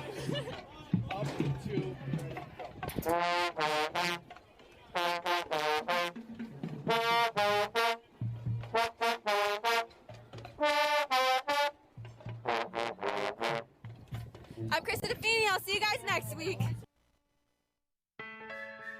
Before I decided to go back to Tri-C to become a nurse, I was a stay-at-home mom. Absolutely wanted to be a pediatric nurse. I love taking care of kids.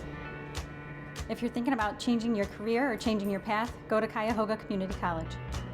I feel like I'm in a great place in my life. I have 3 great kids. I have a great job that I love. I could not have done it without Tri-C. My name's Diana Geary. I earned my nursing degree from Cuyahoga Community College. Just as athletes need proper sleep for optimum performance, so do fans. To be your best, you need your rest on a properly fitted mattress from Mattress Warehouse. A good night's sleep on the right mattress prepares you for whatever the day throws at you. Visit Mattress Warehouse for a custom sleep assessment, and we'll help you find the right mattress for a great night's sleep and a productive day. Sleep like a champion, play like a champion with the perfect mattress from Mattress Warehouse. Wednesday nights, more sports and Les Levine is live at 6. Then at 7, Access Crew SC. And at 7:30, High School Blitz Preview. It all starts Wednesday night at 6. Follow us on social media at TWC Sports OH. Across town and across the region, this is where fans belong. Time Warner Cable, Sports Channel. As World Heavyweight Champion, Clevelander, and spokesman for Nature Stone, we'd like to present you with our own award. Wow, it's awesome. We had it made ourselves. It's made of... Not the award, the floor. Oh, it's Nature Stone.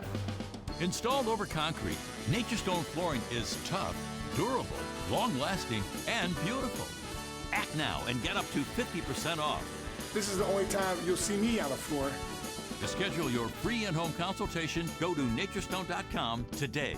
The Emmy Award-winning High School Sports Insider features Ohio's best high school sports stories. For 17 years, the High School Sports Insider has been spotlighting role model students, outstanding athletes, and the Buckeye State's best teams. In-depth features from all sports, all school year long. For the best high school sports coverage, make sure you tune into the High School Sports Insider each and every week on Time Warner Cable Sports Channel. Football fans, huddle up. Friday nights are about to change forever with Friday Night Huddle. From pregame to postgame and everything in between, Friday Night Huddle is the place for Ohio football action. Combining the resources of cleveland.com, Classic Teleproductions, and Time Warner Cable Sports Channel, Friday Night Huddle gives you unprecedented coverage. You can be part of the action, get updates as they happen, on cable, online, and on point. Friday Night Huddle. Every week, From the locker room to the pitch and everywhere in between, Access Crew SC is your ultimate inside look at the black and gold. Join Marissa Contebelli, Dwight Burgess, and Neil Sika for unmatched coverage, in-depth analysis, and exclusive talks with the players and coaches. This is your club. This is your Access. Access Crew SC, Wednesdays at 7 on Time Warner Cable Sports Channel.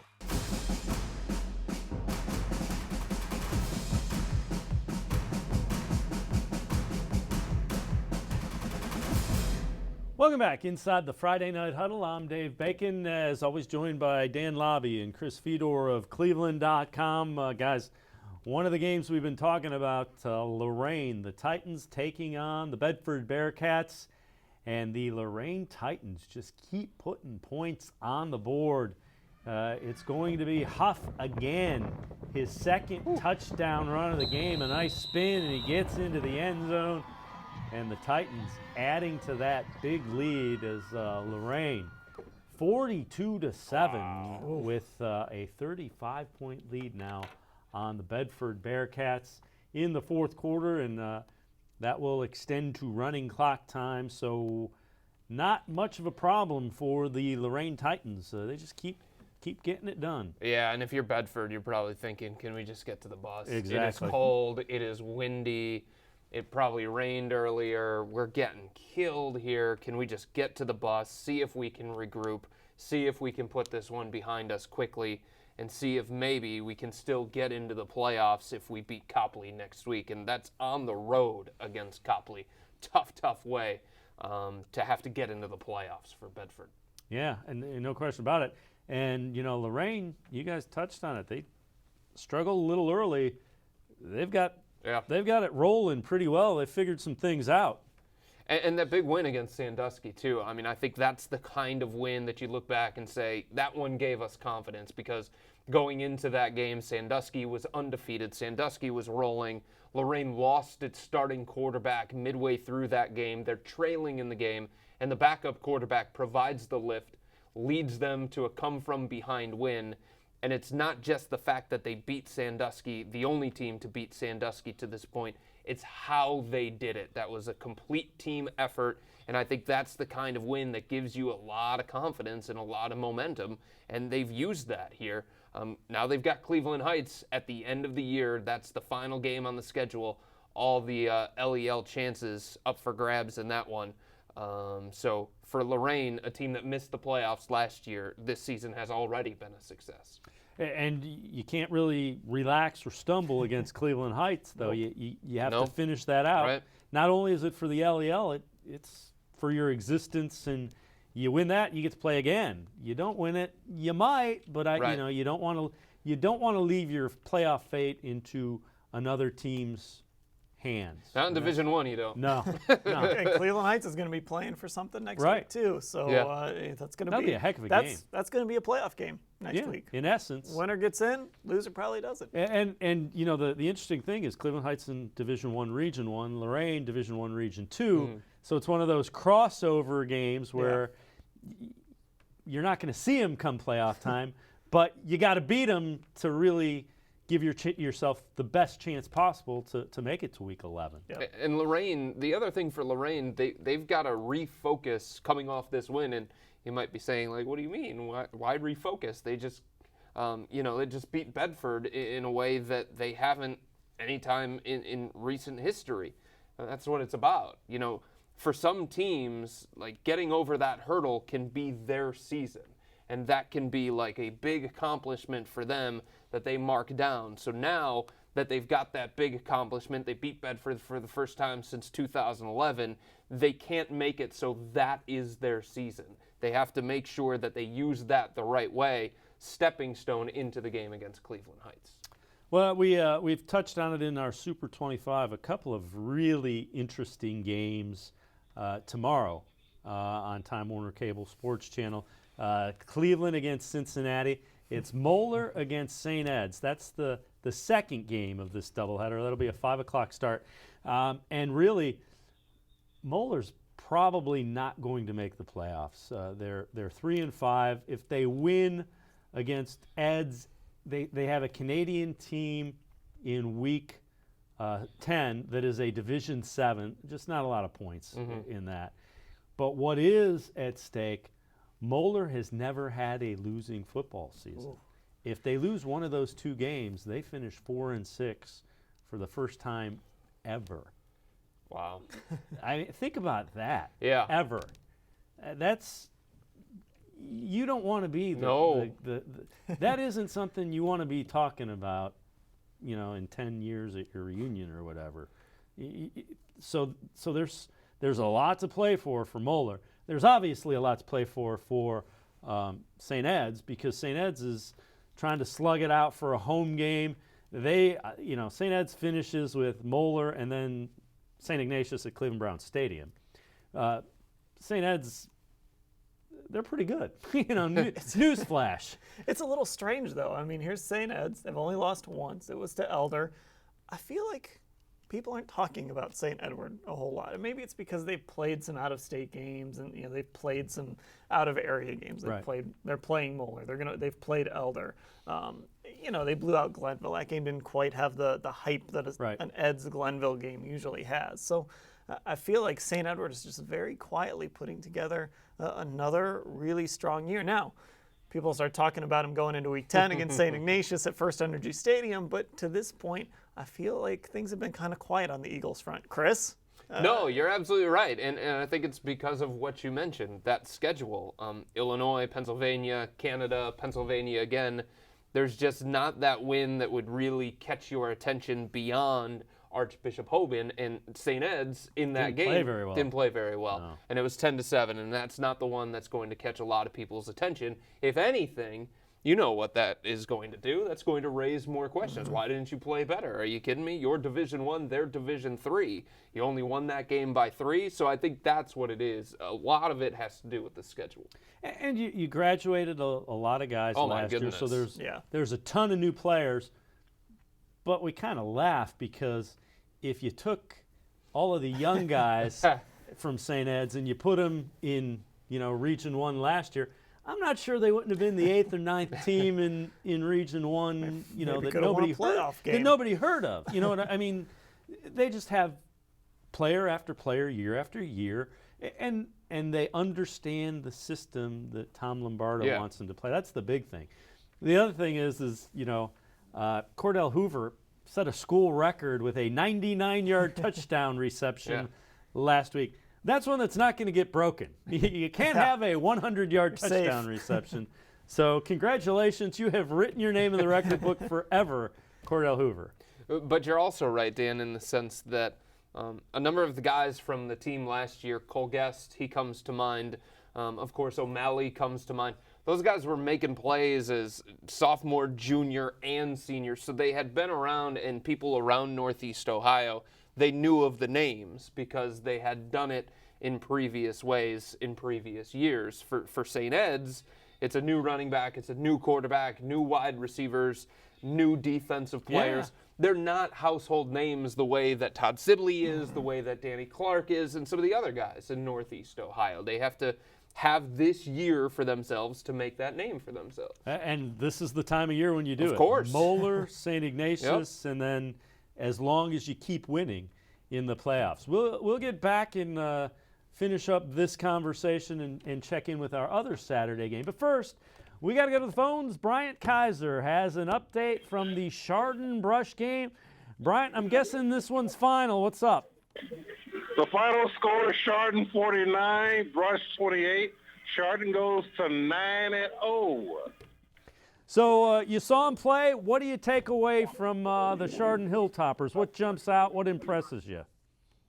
What impressed me is their run game. They could get it anybody, but they was giving out to Dinko, who had a 50-yard touchdown run at the end of the game, and Tom Beniotti with 5 touchdowns. I mean, it's just been a 1-2-3 punch. Dinko, Beniotti, and they play some good football. Yeah, and the way that they run that wing tee, misdirection, the line isn't big, but the line moves and they move people. So it's hard to keep up with where the ball's going. Yeah. and they got a good run going. They got a good run, 9-0. You know, you want to I got Mitch right here. You want to talk to him? Yeah, let's talk to Mitch. Okay, hold on.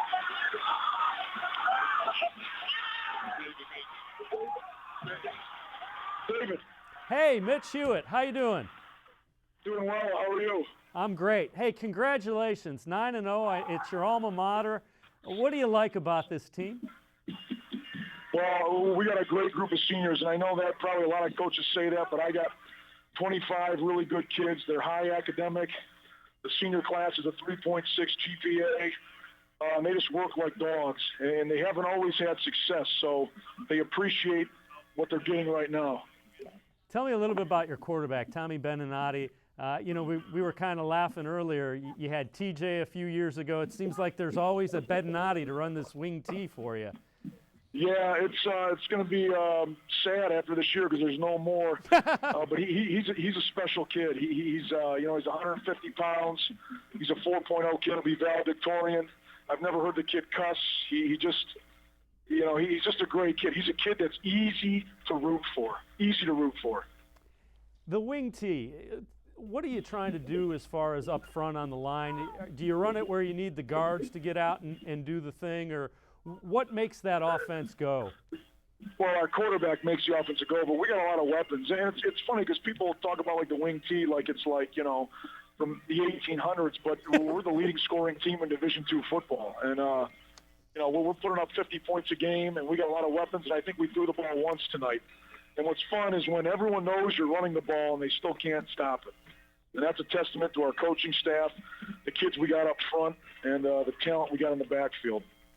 Last thing I'll ask you, what about your defense, Mitch? Obviously, a lot gets made about that offense because they are scoring so many points, but what about your defense? What do you like about that group? In order for us to score the points we score, we got to get the stops, and that's what we've done. And our defensive coordinator, Coach Lanny's, and the defensive staff, I mean, we got dudes. I mean, we got creatures up front. We got some D-linemen. I mean, it's an old adage, but you don't have success if you don't win in the trenches. And we like our O-line and we like our D-line.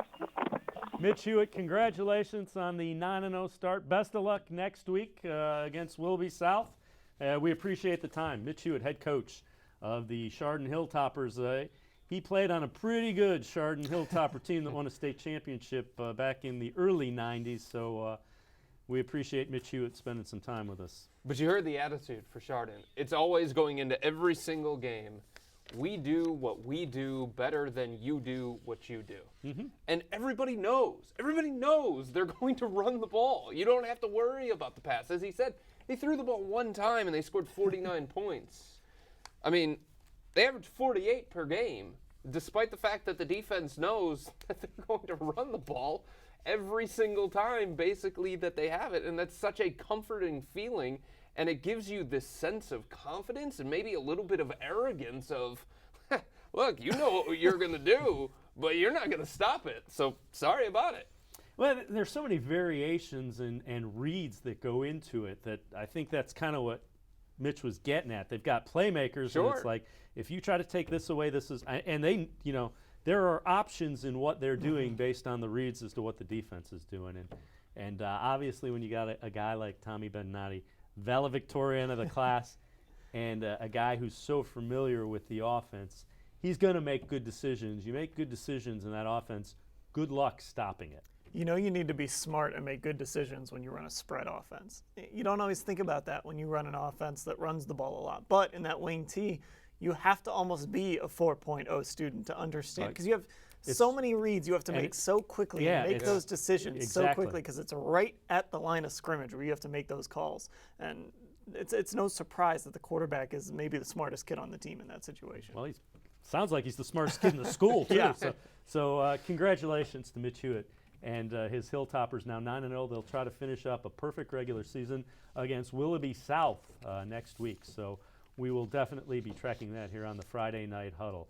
Well, we had mentioned the Solon Comets. They improve to now 8-1 as they defeat Shaker Heights. Our Jeff Szabo has Taj Ward in postgame. Let's go to Jeff and Taj. You definitely have a lot of momentum. Your team has a lot of momentum going against Medina next week.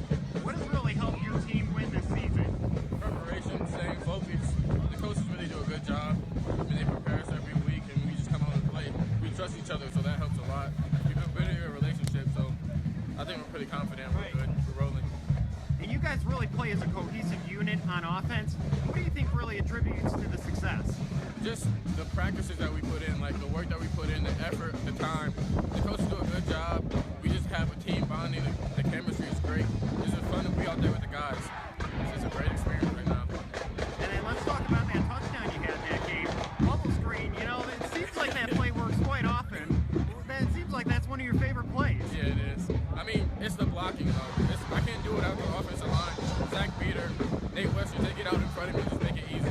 Just have a clear path, and it's just easy from there. All right, Daryl, thank you for your time, and good luck next week. Thank you. All right, there you have it. The Solon Comets, and again, they win. They try to improve to 9-1 next week against Medina. So they finish up with a team that also only has one loss. What that means, you come away with that, they're going to get that first-round home game without question.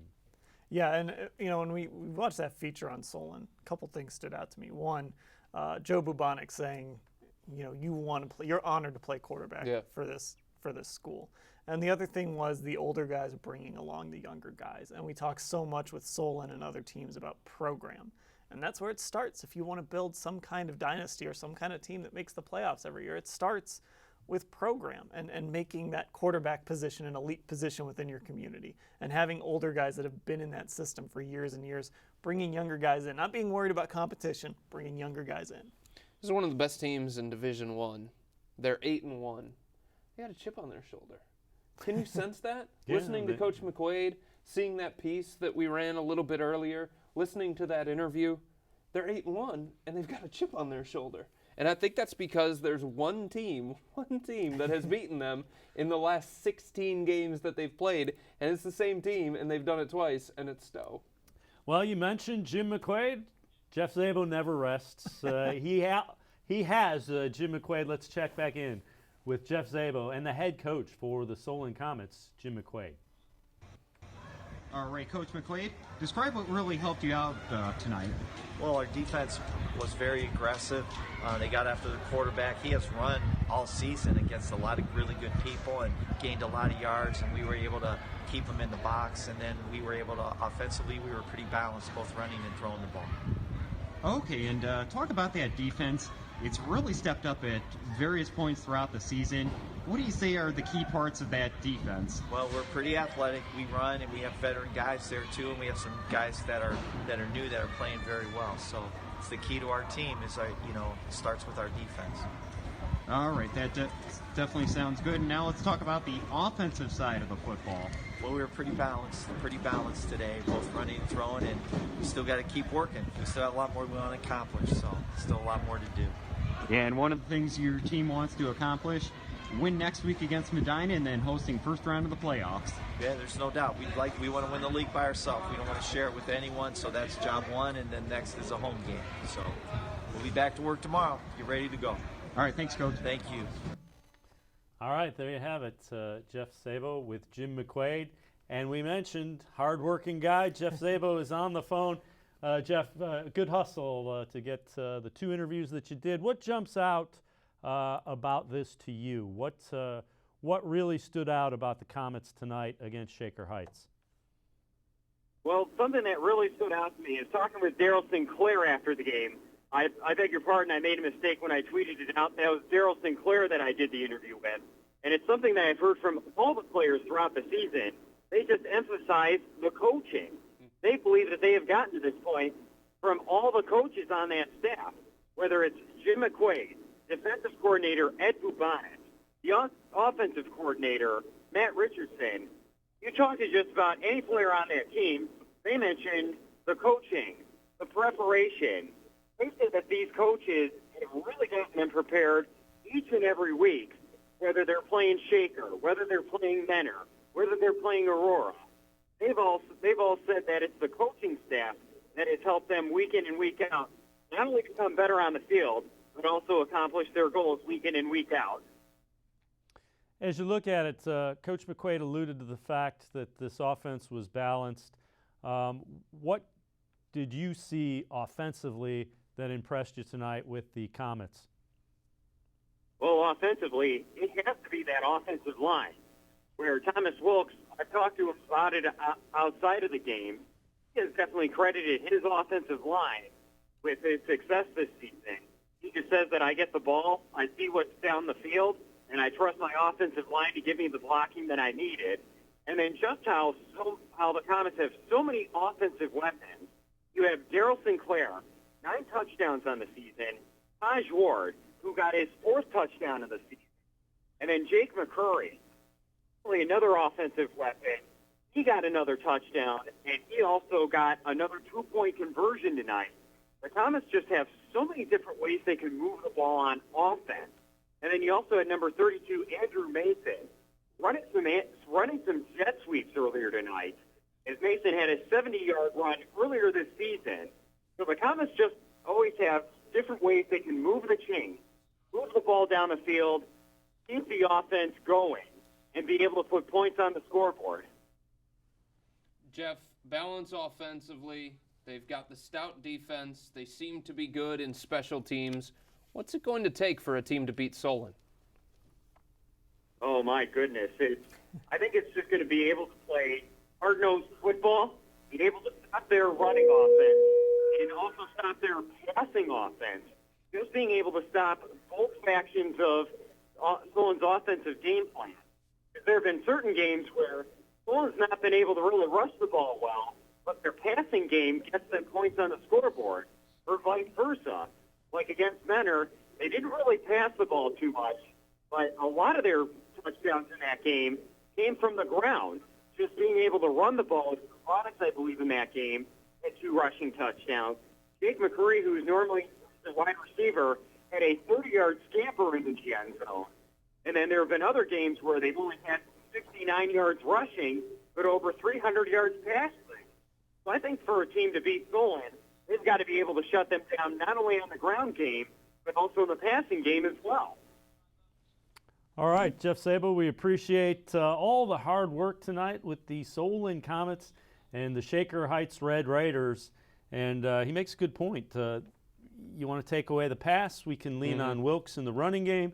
You want to take away Wilkes in the running game, we've got some wide receivers that can beat you. And Joe Bubonics has done extremely well for a guy that, he played quarterback earlier, in his career, but had been a safety and a multiple-year starter and a really good one, as we heard earlier. He's done a great job. Yeah, and the question, what does it take to beat a complete team like Solon? I mean, the answer was basically you have to be just as complete as them. Yeah. And then you have to play as hard as them. You have to play as mistake-free as them.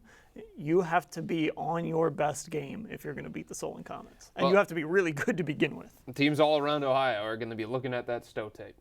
They're going to be finding out what it is that Stowe did well, what kind of personnel they have, what kind of packages they ran, because if there is a blueprint out there, Stowe has provided it because Stowe got them earlier this year. Stowe got them also in the postseason. But trying to duplicate the Bulldogs, that kind of team, very difficult. Turnovers hurt them in both of the Stowe games because I saw both of them. Turnovers really were what was the undoing. So I guess the question is, you got to turn the ball over. You create turnovers. Yeah. Good luck with that. Well, another a game that we followed all night long, Cuyahoga Heights and Kirtland. Matt Gould has Lucas Durazio, one of those names we always hear at Cuyahoga Heights. Take it away, Matt. Everything, this is what we've worked hard for. I mean, we don't take anyone lightly, but to be honest, we always prep for them all year long. We think about the Kirtland game, and they're always going to give us a tough game. Great run program. Tiger Laverty, a great guy, really treats his kids nice. I know they're a great program, but we really prep for them. And every year we look forward to this game because they're a great team. For you guys to win this game, I mean, the 2 games last year, where were you in 2009 when you guys last beat Kirtland? I was right here on the sidelines, actually. I was over here watching Zach, my brother, run touchdowns, so that was nice. And then to fulfill one of my childhood dreams, honestly, to beat Kirtland here at Kirtland, it's amazing. In a Redskins jersey, it's amazing. Does it make it a little sweeter considering those 2 games last year? Yeah, it definitely does. We knew they were a great team. We know they're always going to work hard, and we were really upset because we were right there last year. We thought we had them a couple times, only lost by 2, and then an unfortunate freezing game in the playoffs. But it means the world. Coach Martin mentioned to you guys in that huddle post-game that this was the most complete effort from a Cuyahoga Heights team he's seen. What do you think went into that, making that effort? We're all just very dedicated, whether it's postseason workouts or it's our sprints or up downs, no matter what. We're in the gym, we're on the field, we're doing sprints, we work hard. We try to work as hard as we can and make the best of our opportunity. You only get so many games to play in high school. We try to make each one the best we can. Lucas Durazio, well-spoken young man. Way to handle that interview, Lucas Durazio. 21-0. Cuyahoga Heights defeats Kirtland, and he was pretty upfront. They always think about it, and when you respect a team the way he just talked about Cuyahoga Heights respecting Kirtland and Tiger Laverde, beating them means that much more. Well, what does Omar say in The Wire? You come at the king, you best not miss. That's exactly right. They tried to last year. They lost by 2 points in the regular season. Then they got blown out in the postseason. This year, they got their shot again, and they shut them out. It was a fantastic performance. And they're probably going to get a shot at they'll them probably again get another in 2 one. weeks. And it gives the kids something to shoot for. It gives them a goal to reach. Obviously playoffs, obviously conference championship, but you want to get to where Kirtland has been. Kirtland has been the class. Kirtland has been the standard. So you want to get there. And one of the ways that you're going to get there is thinking constantly, how are we going to beat this team? Or how can we prepare ourselves to get that extra edge? You need that kind of thing. You need that kind of carrot at the very, very end. And for Cuyahoga Heights, it's Kirtland, and good for them because they don't want to run from that. Other teams would run from that. No, and a lot of that goes with Coach Martin. Coach Martin, he understands we want to be like that. We don't want to be jealous of that. Right. And that's, if you're going to build a program, that's how you start. Yeah, and I love this idea of him being on the sideline the last time that they beat Cuyahoga Heights. It's a kid watching his brother play, being proud of his brother, and wanting that feeling. And now, finally, he gets it as his career kind of comes to an end here. He finally gets it, and again, he's probably going to get another chance against this team. He's hoping he's got 6 games left because that would take him to the state championship game. We're going to check in with a couple more of our student reporters. Alex Porter and Andrew Triner from Hoover High School are going to report on the Hoover and Dublin-Jerome game. Take it away, guys. Alex Porter and Andrew Triner back here at Don Hurtler Senior Stadium. The final tonight is the Dublin-Jerome Celtics 40 and the North Canton Hoover Vikings 24. In the second half, the Celtics were able to outscore the Vikings 26-8. In the second half, the Celtics forced a lot of turnovers, a lot of interceptions and fumbles from the Vikes, and some of them were able to create some pick sixes and some fumbles for touchdowns. As Alex said, Dublin-Jerome really had a big second half, led by quarterback Joe Dunnan. He looked pretty sharp in the second half, and along with a couple of turnovers by the Vikings, led to them really winning this football game tonight. Hoover struggled in the second half, on offense. Really couldn't get anything going. Had the one touchdown pass, but that's about it. So, just a really tough game for the Vikes and a good road victory for the Celtics. The Celtics were able to improve to 8-1 on the season, and the Vikes will fall to 4-5. They will face the Jackson Polar Bears, rival Jackson Polar Bears, next week. And thank you for tuning in.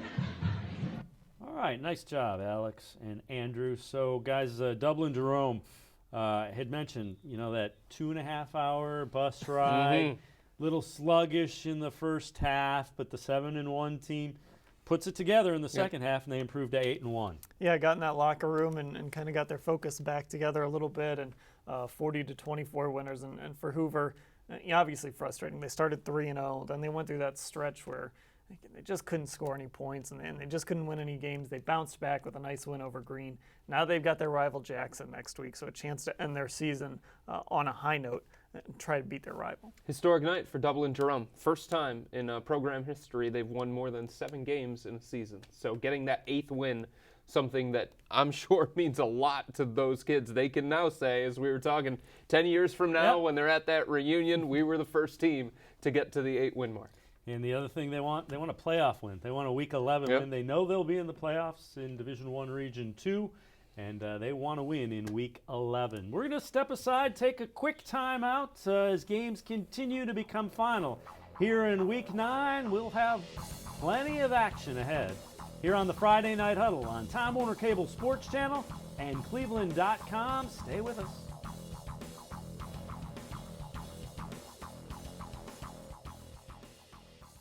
Just as athletes need proper sleep for optimum performance, so do fans. To be your best, you need your rest on a properly fitted mattress from Mattress Warehouse. A good night's sleep on the right mattress prepares you for whatever the day throws at you. Visit Mattress Warehouse for a custom sleep assessment, and we'll help you find the right mattress for a great night's sleep and a productive day. Sleep like a champion, play like a champion with the perfect mattress from Mattress Warehouse.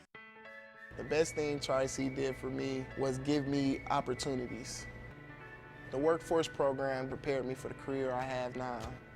I got a job in the aerospace industry where I work on CNC machines. I have 3 younger brothers. I want to teach my brothers, hard work actually pays off. Come to Tri-C. It's a great stepping stone to wherever you're trying to get to in life. My name is Chris Grooms, and I got my start at Tri-C. Saturdays, after the big game, Time Warner Cable Sports Channel is Ohio's destination for all things college football. Join Les Levine and Anthony Lima as they break down all the day's action. Listen in live on Coach Urban Meyer's news conference and take your calls on the road ahead for the Scarlet and Gray. More sports and Les Levine postgame. Saturdays after the game on Time Warner Cable Sports Channel. I'm Stipe Miocic, world heavyweight champion for Nature Stone, and Cleveland's first hometown champ.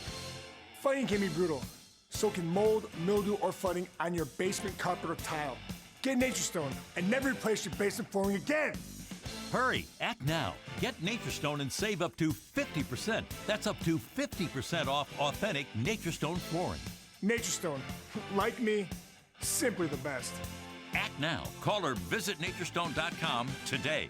Football fans, huddle up. Friday nights are about to change forever with Friday Night Huddle.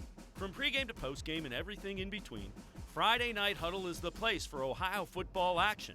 Combining the resources of cleveland.com, Classic Teleproductions, and Time Warner Cable Sports Channel, Friday Night Huddle gives you unprecedented coverage. You can be part of the action, get updates as they happen, on cable, online, and on point. Friday Night Huddle.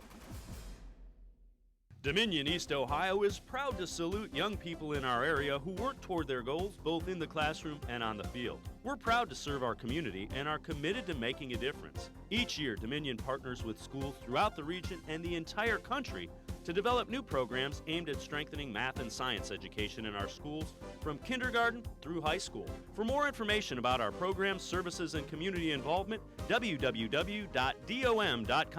Dominion, it all starts here.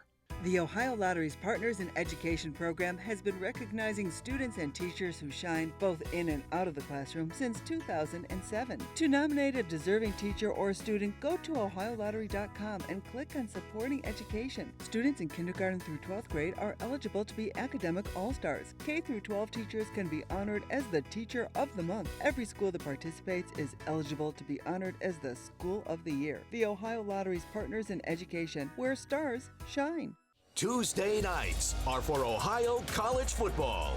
And now, Time Warner Cable Sports Channel is teaming up with your favorite site where Ohio State fans gather, 11 Warriors. Join Marissa Contapelli and the pros who know the team best as they preview the week ahead. 11 Warriors Report, Tuesday nights at 7, only on Time Warner Cable Sports Channel.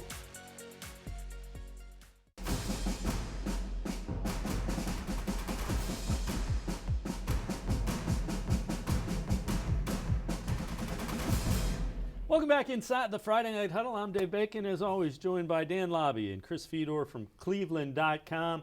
Finals are coming in Week 9 as we get closer and closer to the OHSAA state football playoffs.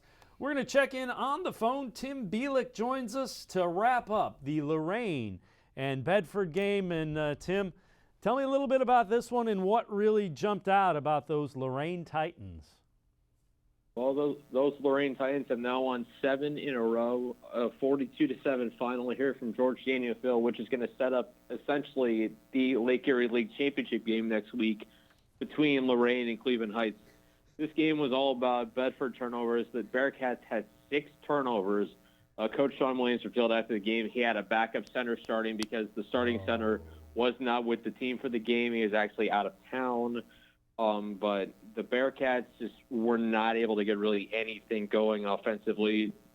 2 picks early by Arshawn Wilson-Boone, 2 fumbled snaps. They just really did not have anything going. And to Lorraine's credit, they were able to turn those into points. They rushed for 320 yards with a pair of 100-yard backs in Carlos Chavis and Aaron Huff to lead the way on offense.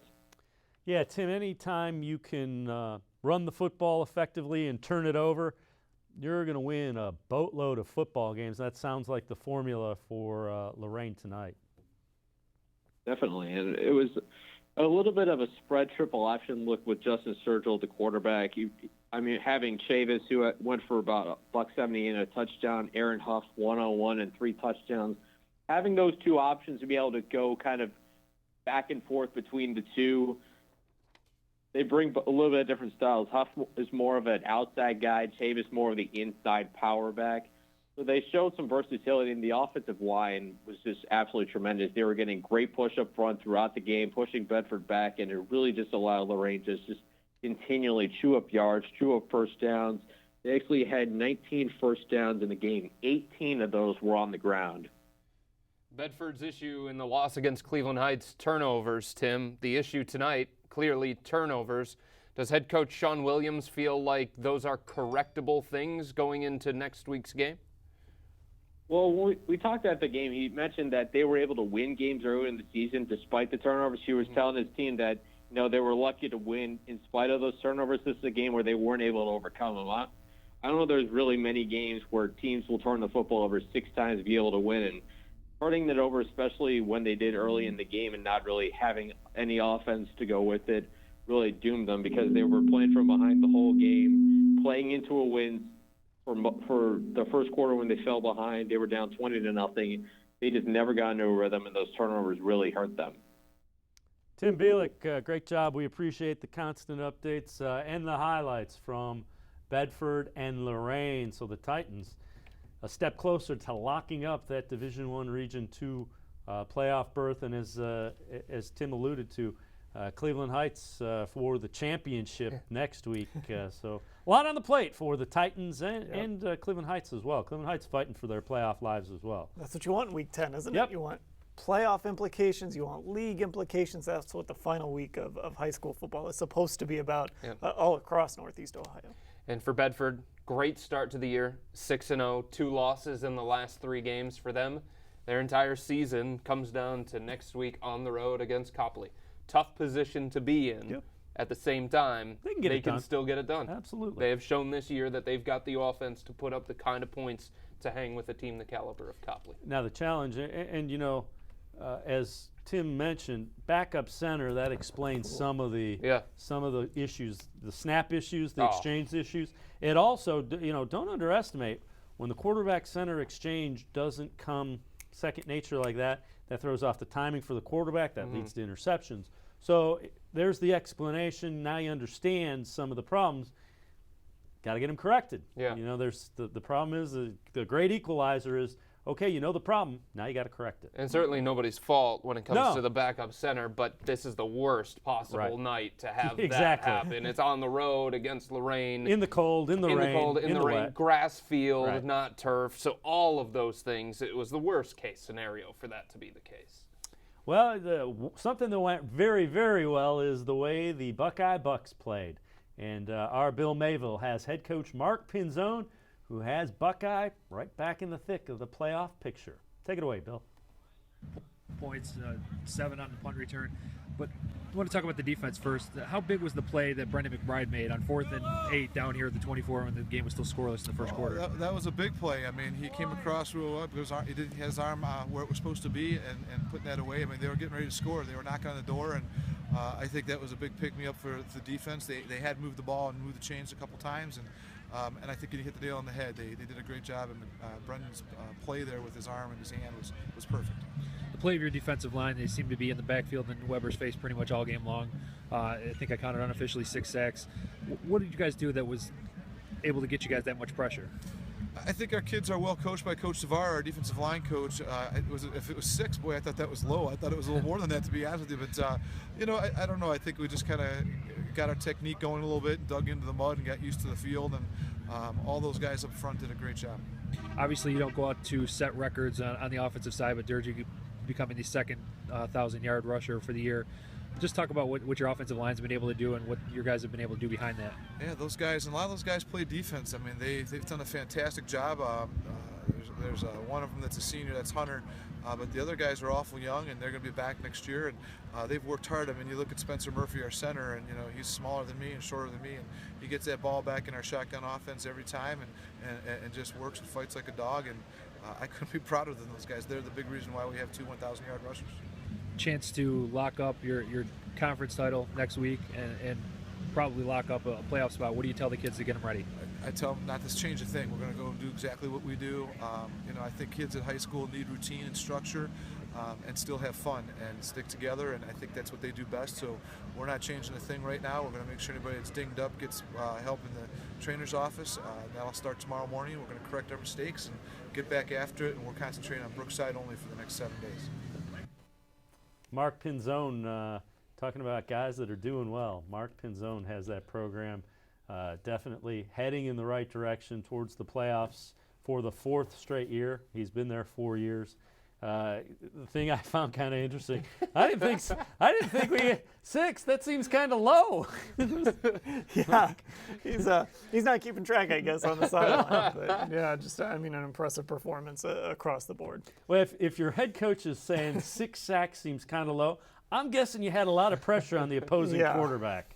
On the other side for Keystone, look, 3-7 last season, so to already have 6 wins, I don't think they can lose sight of the big picture and what they accomplished this year. But the truth is the offense was a problem for Keystone all season long. Even in a win against Cloverleaf, they only put up 14.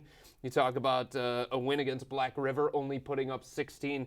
Look, when teams are starting to score 30 and 35 points a night, it's going to be really, really hard when you're in that 2-touchdown range, and that's about all your offense can generate. And tonight, shut out again. So offense a problem, but 6 wins after a 3-7 season, a lot to be proud of for the Wildcats. And think about Buckeye, have kind of alluded to it. They went 10-0 last year. They lost in the first round of the playoffs. They lost their first game this year. They've now won 8 straight. So they had a 10-game winning streak. You lost in triple overtime in the playoffs. You lost a close game in week 1, and now you've run off 8 straight wins again. That's a sign of a good program. Yeah, it's a sign that you believe in what you're doing, even when it doesn't quite start out the way you want it to. It's a sign that your coaching staff and your players all believe that there's something bigger than just that start. Well, another team that has done outstanding, the Hoban Knights. They're the defending Division III state champs. Their only loss of the year to St. Ed's, and they had a field goal blocked at the end of the game that would have tied that. So that's how good the Hoban Knights have played. Our Ryan Isley has the Knights head coach, Tim Tyrrell. Take it away, Ryan. Oh, it was huge. I mean, I think our offense played really well, and I necessarily don't even think our defense played that bad. We only really gave up 7 points, and that's after handing it to them on the 10-yard line. We just got a little sloppy with the ball in the second quarter, and they got 14 points off of our turnovers. One, off a fumble, picked it up and scored, and the other one we gave it to them on the 10-yard line. And then, we have an unbelievable kicker, and our kickoff team got lazy.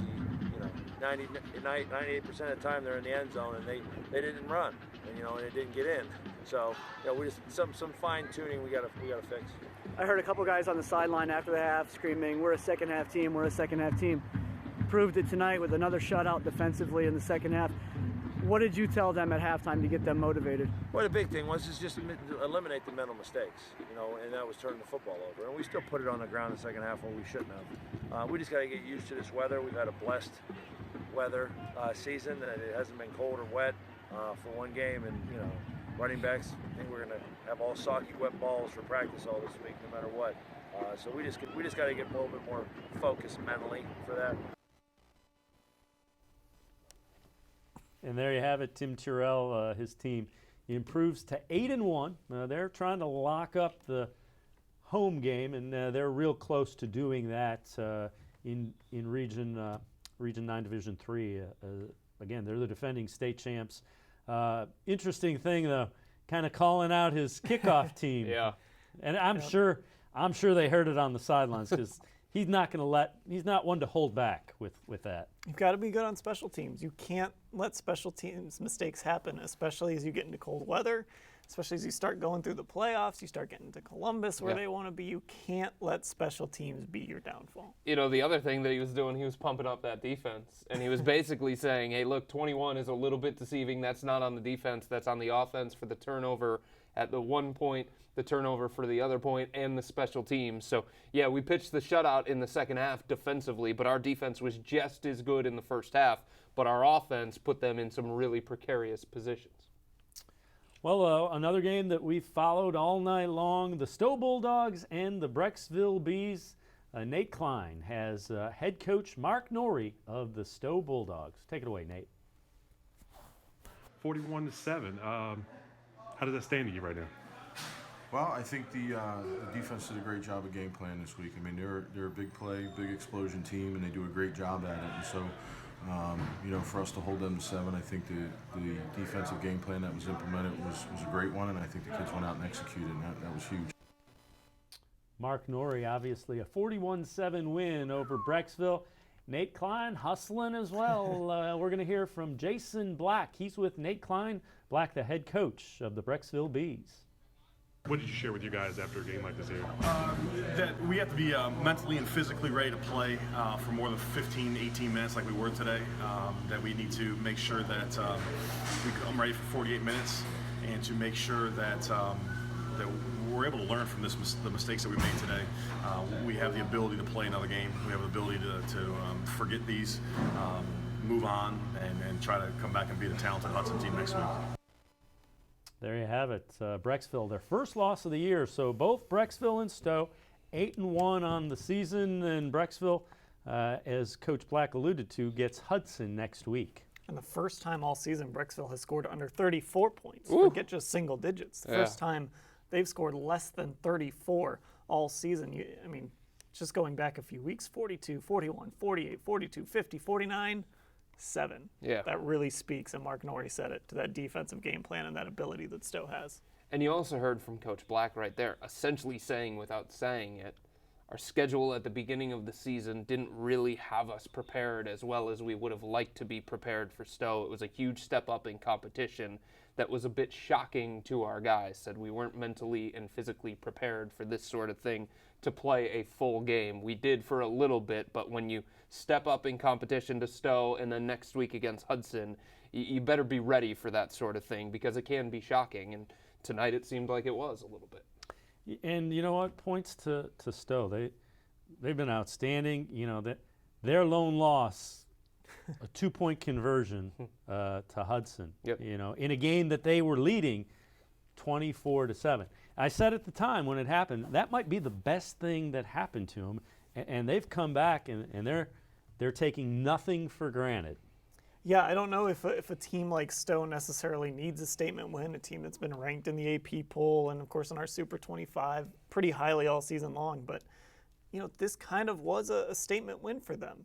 A good football team, an undefeated football team, down a division, but still a good football team comes into your building, and you blew them out. You dominated them, and I think Stowe maybe needed this a little bit after losing to Hudson a couple weeks ago. Yeah, no question about it. Well, most of the games here in Week 9 are starting to go final. We're going to step aside and take a quick time out here on the Friday Night Huddle. Don't go anywhere. We'll be back with plenty more results and some post-game as well. You're watching the Friday Night Huddle on Time Warner Cable Sports Channel and cleveland.com.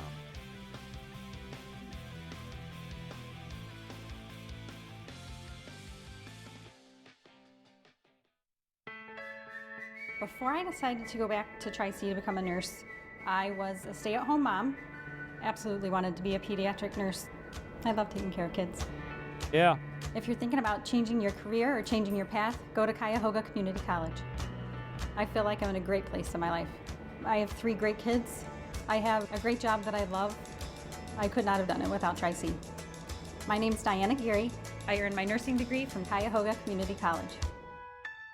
Just as athletes need proper sleep for optimum performance, so do fans. To be your best, you need your rest on a properly fitted mattress from Mattress Warehouse. A good night's sleep on the right mattress prepares you for whatever the day throws at you. Visit Mattress Warehouse for a custom sleep assessment, and we'll help you find the right mattress for a great night's sleep and a productive day. Sleep like a champion, play like a champion with the perfect mattress from Mattress Warehouse. Wednesday nights, more sports and Les Levine is live at 6. Then at 7, Access Crew SC. And at 7:30, High School Blitz Preview. It all starts Wednesday night at 6. Follow us on social media at TWC Sports OH. Across town and across the region, this is where fans belong. Time Warner Cable, Sports Channel.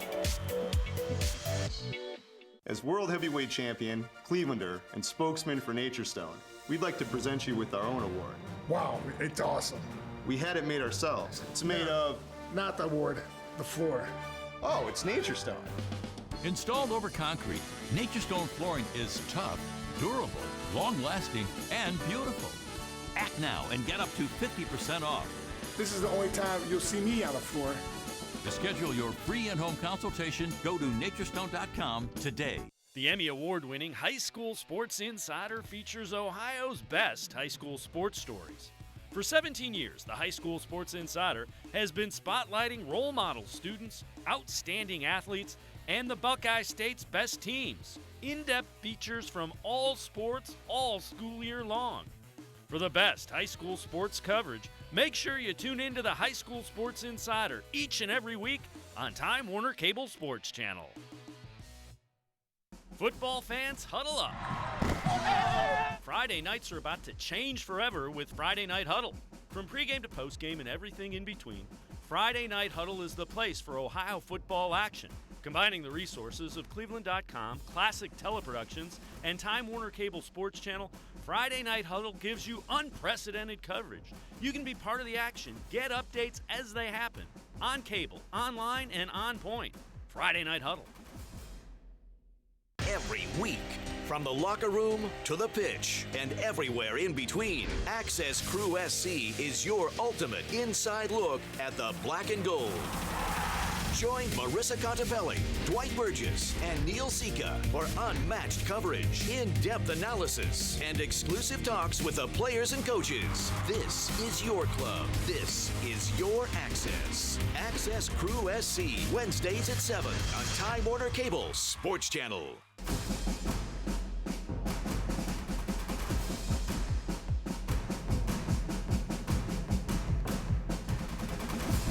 Welcome back inside the Friday Night Huddle. I'm Dave Bacon, as always joined by Dan Labbe and Chris Fedor of cleveland.com.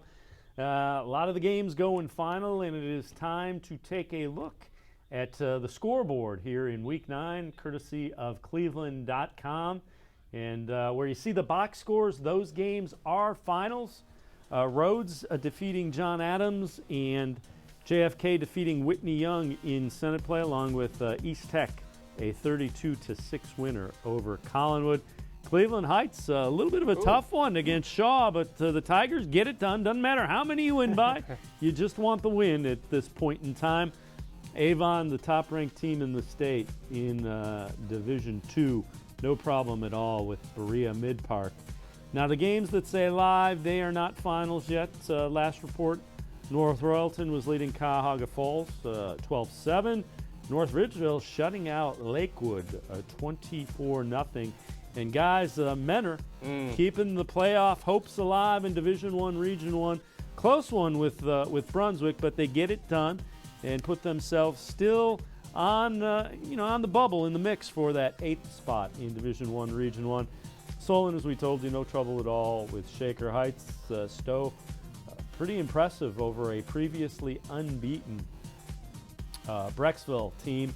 And again, Strongsville leading Elyria. A nice job by the Mustangs if they can hang on. Holy Name beats Parma.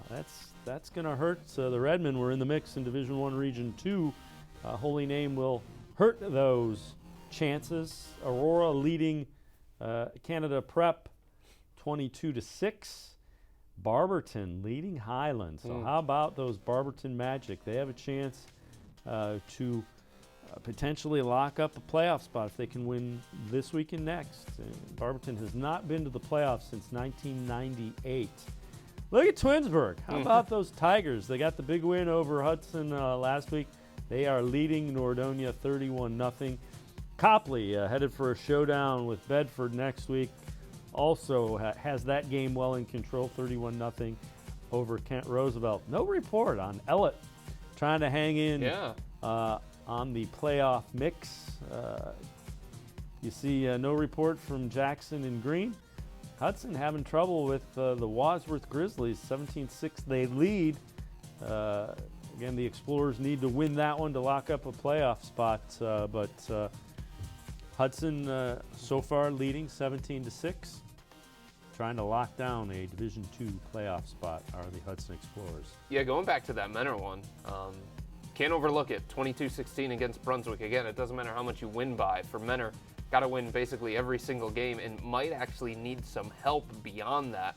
Canton Glen Oak is a team to watch when it comes to Menor sneaking into the playoffs. Euclid, probably a team to watch. Going to be very, very interesting in Division I, Region 1 for the final spot. Here we have an upset. Riverside knocks off Willoughby South, and South, that's a final, and South did have the 8th spot in their region. That will definitely hurt the Rebels. They've got a date with Chardon, who wants to get that undefeated regular season, being the Hilltoppers. Benedictine, a big win over the Walsh Jesuit Warriors. Avon Lake trying to hang in there with the Midview Middies, but Midview closing in on 50 points. Glenville, no trouble at all. They win 36-0. Westlake trying to chase down Glenville. Won't be easy. They lead Steele. Bay in the mix in their region, 34-0. They lead Valley Forge. No report on Brookside and Wellington. Clearview leading Lutheran West, 19-0. CVCA and Fairless tied at 14. No report on Columbia Fairview. Black River, a big lead on Firelands. Again, that's not a final. Field leading Cloverleaf 7-0. That's not a final. You see the Buckeye final is Mark Pinzone's guys getting it done. Hoban, a 20-point win over NDCL. Orange beats Geneva. And Perry and West G battling a tight one, a 5-point lead for Perry. That not a final yet. Crestwood leads by 15. Ravenna beats Streetsboro. Woodridge, Bulldogs keep winning. Yeah. And you see no report on Springfield and Coventry yet. 16-13, Lake Catholic leading Padua, and that would be a tough loss for the Bruins if the Cougars hang on. That'll hurt their playoff chances. Revere leading Talmadge by 6. Chagrin Falls all over Harvey. We have one more page of scores that we'll take a look at here in a minute, but you know, you saw the Glenville win, and Glenville, you had asked earlier, with their record, they win, they're in next week. Rocky River down, they lose to Elyria Catholic. Wycliffe, no problem at all with Brecksville. Independence, a 47-7 victor over Berkshire, and Oberlin leading Brooklyn, 40-7. Hawken leading Fairport Harding, that's not a final. Manchester leading Tuslaw, again, that's not a final. But how about those Cuyahoga Heights Redskins? 21-0, they beat Kirtland, a game they had circled. St. Thomas Aquinas, a school flying under the radar a little bit, 42-14. They beat Youngstown Valley Christian. Mogador shuts out Waterloo, and a couple games with nobody reporting. So, you know, so far, The Bruins, Padua, Yeah. that's a concern. If Lake Catholic can hang on to that will hurt the Bruins' chances of going from 1-9 into the playoffs this year. Yeah, it certainly would, and it would kind of put a little bit of a damper on the season that they've had and all the positive things that they accomplished, because that's the kind of one, after beating Benedictine last week, you want to build on that Benedictine win, and you want to be able to beat Lake Catholic and set up that showdown against NDCL in Week 10 with possible playoffs at stake. If they don't find a way to come back against Lake Catholic, they're probably going to need so much help to get in Division III Region 10. Yep, they needed to win their last two, and that probably would have done it. So we set the stage a little bit earlier for the Moeller and St. Ed's game. You can see that at 5 o'clock live on Time Warner Cable Sports Channel. Let's talk about the St. Ignatius St. Xavier game. Now that's an interesting matchup. The St. Xavier kind of banged up. They have a number of guys, particularly on defense, that they are missing. They have played a brutal schedule. There are some sites that rank those that have them playing the toughest schedule in the country. Yeah. They played a team from California in Week 1. They've played the GCL South. They've played a couple of teams from Louisville. Now they play St. Ignatius. Then they finish with St. Xavier from Louisville, Kentucky. They need to win one of those two games, and both those teams are very good teams. The Bombers probably need to win one of those games to get into the playoffs. They're 4-4 right now, currently in the 5th spot in Division I Region 4. Yeah, and St. Ignatius is no easy task, right? That offensive line and that team that, might be, you can make a case that even though they're not ranked near the top of Region 1, they might be the best team in Region 1. That'll all play out in the playoffs, but their only loss to an out-of-state team, all they've done is basically dominate Ohio teams, and now they get to finish by trying to make a statement against St. Xavier and trying to make a statement against St. Edward. And I think for St. Ignatius, a bit of a measuring stick game here, just to see how far they've come since that loss against Detroit Central Catholic when they lost in overtime 28-21. Because since that, whilst Jesuit down year, Parma, St. Ignatius better than them, Glen Oak missing their starting quarterback. So, yeah, they've racked up the wins, and that's huge for them to build that momentum. But how far have they come since that first loss of the season? Get a great test going on the road to St. Xavier. St. Xavier very angry coming off back-to-back losses and the way that they lost last week too, Dave. So that's going to be a great measuring stick, I think, for St. Ignatius to see how far they've come. And the interesting thing about St. Ignatius, you mentioned that Detroit Catholic Central loss. They turned the ball over 4 times, and they lost in overtime. Yeah. So they were in the red zone and turned the ball over a couple of times. So they didn't play well, but it's the similar situation. You hop on a bus, you go 3 hours. Now you hop on a bus, you stay overnight in Cincinnati. You got to get up, you got to be ready to play, and it's a 2 o'clock kickoff. Yeah. And again, you can see the St. Ignatius St. Xavier game at 2 o'clock on Time Warner Cable Sports Channel. It'll be live. And the other thing about the Wildcats, they have a big, physical, offensive line that is really, really good.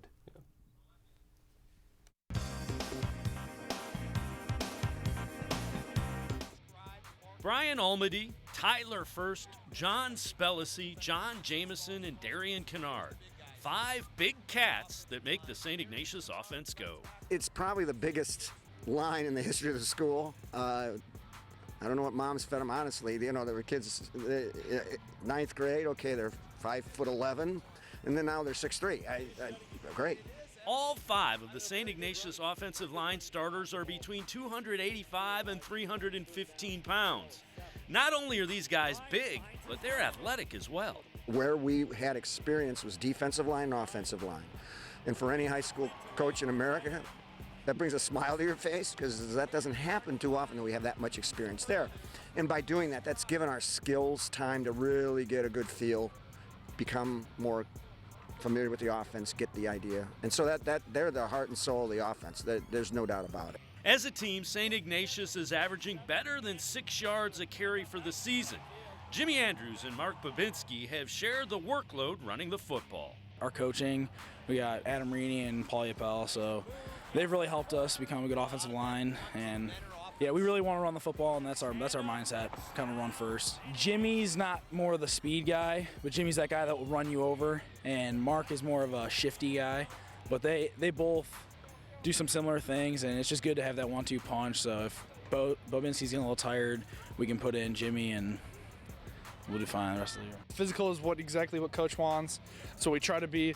And I think this week we're definitely really physical, and that's what we wanted. The strength of the offensive line is just like us being one.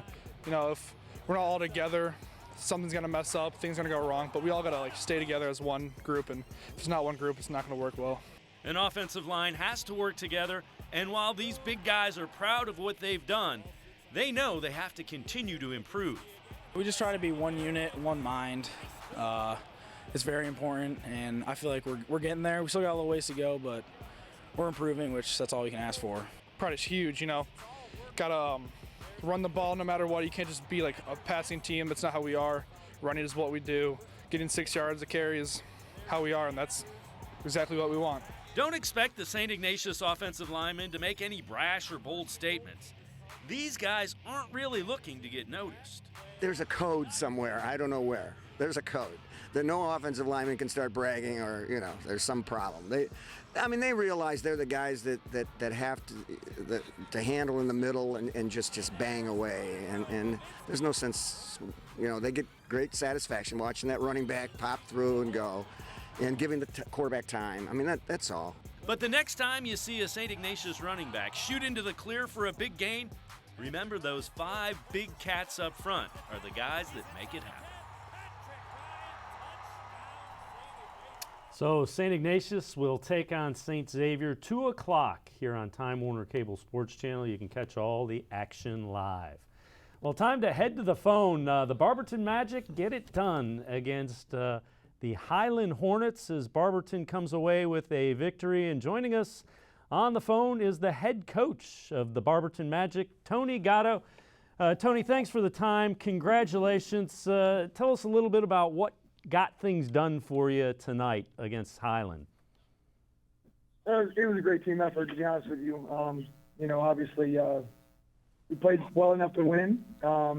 The offensive line got it done up front. We wanted to establish some physicality, and I thought in this mud, they did a pretty good job doing their job and protecting the quarterback also. Our defense got after it. Coach, 3-7 your first year, 7-3 last year. You were kind of in the same spot last year where you had a chance to push things forward. Highland got you. How nice is it to come back and get that win and improve to 7-2 and keep things rolling in the right direction this year? Oh, it was great. It was a great win for us. That was kind of our goal. We thought that we lost to those 3 teams last year, and we definitely did not want to mirror image again this year. So the boys were ready to go and had a great week of practice. Focused. Our coaches coached their butts off tonight, and we were able to squeak away with the win. Now we know all about the quarterback. Rees has had an outstanding year. Tell us some of the things that he does that are special and what you like about him. He's unbelievable. He's a great decision maker. He's a great leader. Even his freshman year, he came in as a leader. Wasn't necessarily the starter. He got a couple starts his freshman year, but he definitely was a big-time leader, and he continues to do it.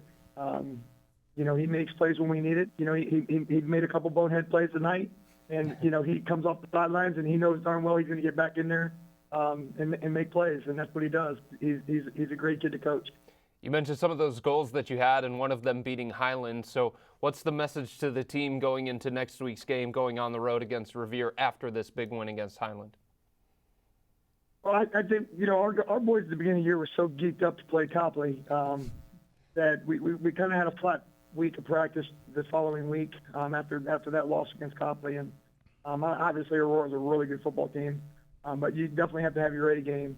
And we talked tonight a little bit about enjoying the win, but being ready to go because Revere's a good football team. They got plenty of wins, and they're very capable of winning. And, they're going to be home on their senior night, and they're going to be ready to go.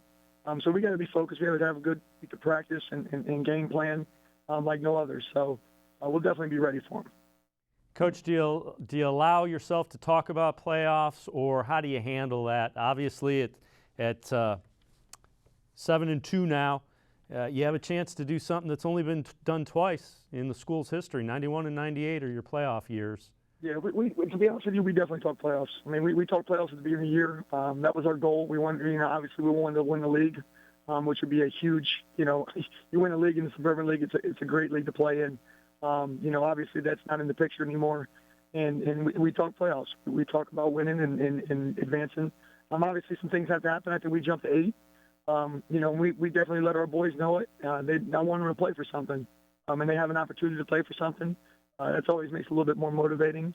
I mean, they've worked really hard to set those goals. It's not like they didn't put the work in to set those goals. They worked very hard, and I don't mind talking about it with them. What about you? How special is it for you to get your alma mater back where it is now? A 7-3 year, you can finish it up if you do things the right way and get it done next week. It's an 8-2 year. How special is it that this is at your alma mater? It's can't even speak about it. It's pretty amazing to watch the community kind of rally together, watch these group of guys, win these football games and support the community. They go out and do a whole lot of community service type work, and the community is really rallied around them. I have such an amazing group of kids. I know that after this grading period, they're well over a 3.0 GPA average. I think Barberton's got a bad name for a long time. We kind of use that as a chip on our shoulder to kind of motivate us to kind of change things. We try to do it the right way. Penalties and things like that. We've tried to limit it with bonehead plays and not being composed.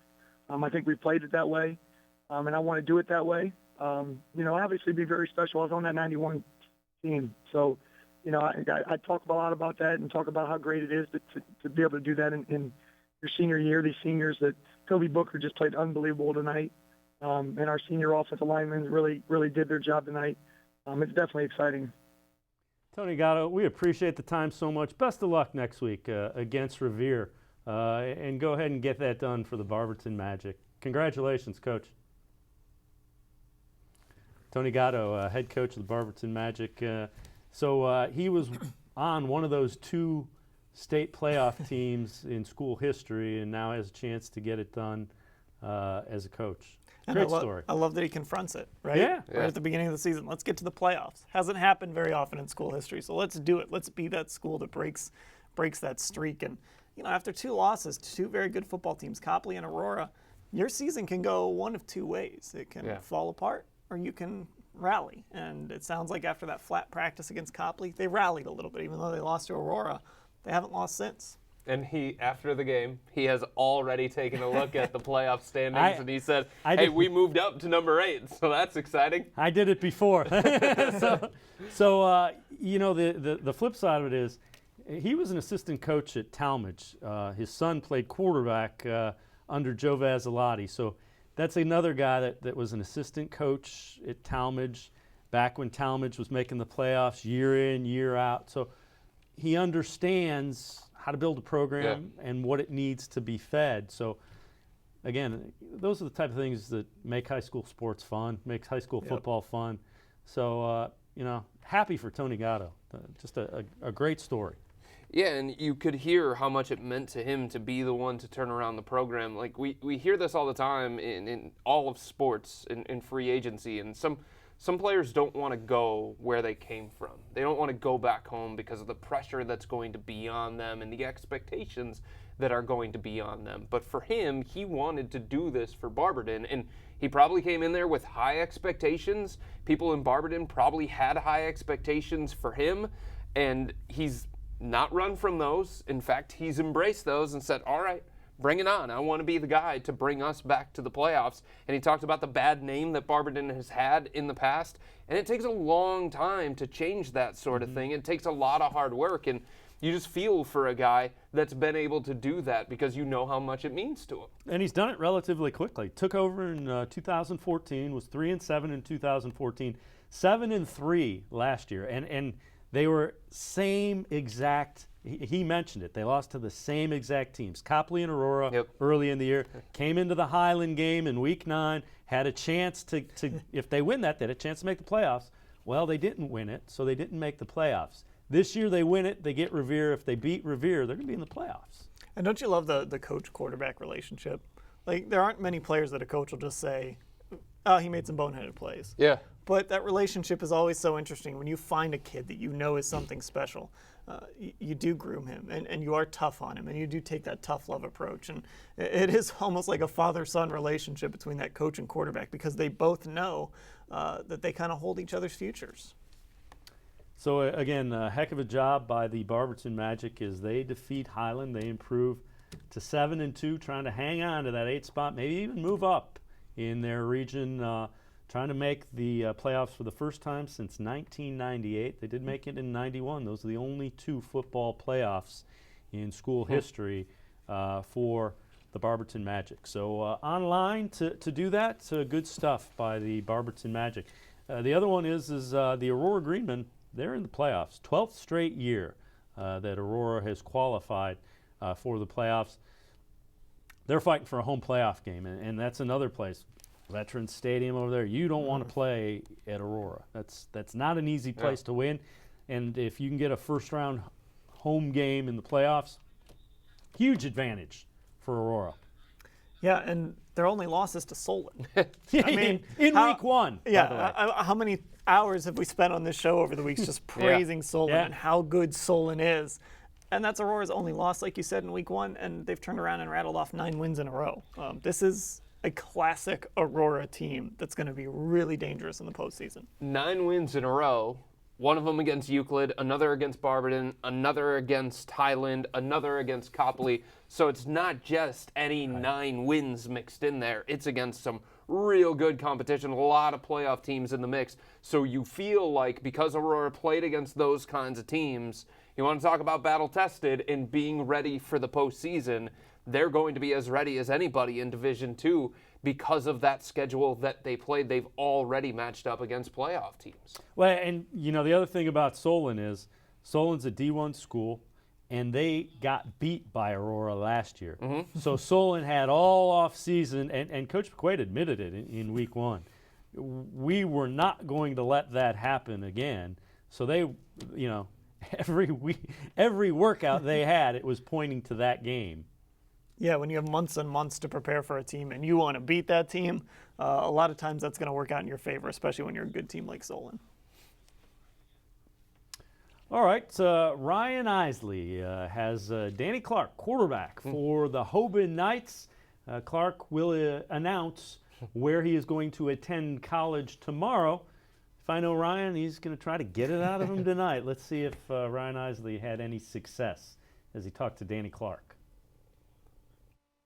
I've been looking at 4 or 5 schools lately, and it's just been like, which one's the best fit? Where's the best fit? Where do I need to be to become the best player that I can be? But it's definitely going to be a little bit of pressure off, and I'm committing right now because I think it's just such a great fit, and I want to focus on winning a state championship. You know what I mean? So get that over with and get back to Akron and try to get another ring. What avenue are you going to use to do this? Is there a press conference called, or are you just going to do it on Twitter, or how are you going to do it? I'm not sure yet. You want to do it right now? No, not sure yet. We'll wait till tomorrow, but I really, me and my family really think we make the right decision. All right, Danny Clark initially had committed to Ohio State, decommitted, and there's a lot of thought. The big thing is a lot of people think he's headed to Kentucky. We'll see. Don't want to steal his thunder. Let him announce it when he wants. He's like the perfect example of how difficult that recruiting process is. I think sometimes we forget. Yeah. I mean, these are teenagers, and this is a kid that was planning to go to Ohio State for so long. He's got the tattoo. He was at Massillon for a little while, then he ended up at Hoban. I mean, this is a difficult process and a difficult decision for teenagers to have to make. And the flip side of it is he grew up like a lot of kids in Ohio. He wanted to be an Ohio State Buckeye. Sure. But when you get to that point and you really look at it, he's not what Ohio State uses at quarterback these days. He's more of a pocket-type passer. He's not really the zone read type guy. So I get it. It points to him for realizing that, because he can go somewhere else and flourish. That's exactly. And that's what I hope he does. Yeah. Because he's really matured, especially at Hoban, leading them to a state championship last year.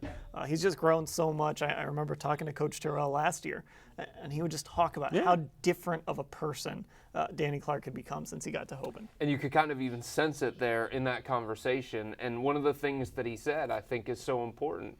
He wanted to have this decision out of the way. He didn't want any other distractions because his goal is to win another state championship. So he didn't want that hanging over him.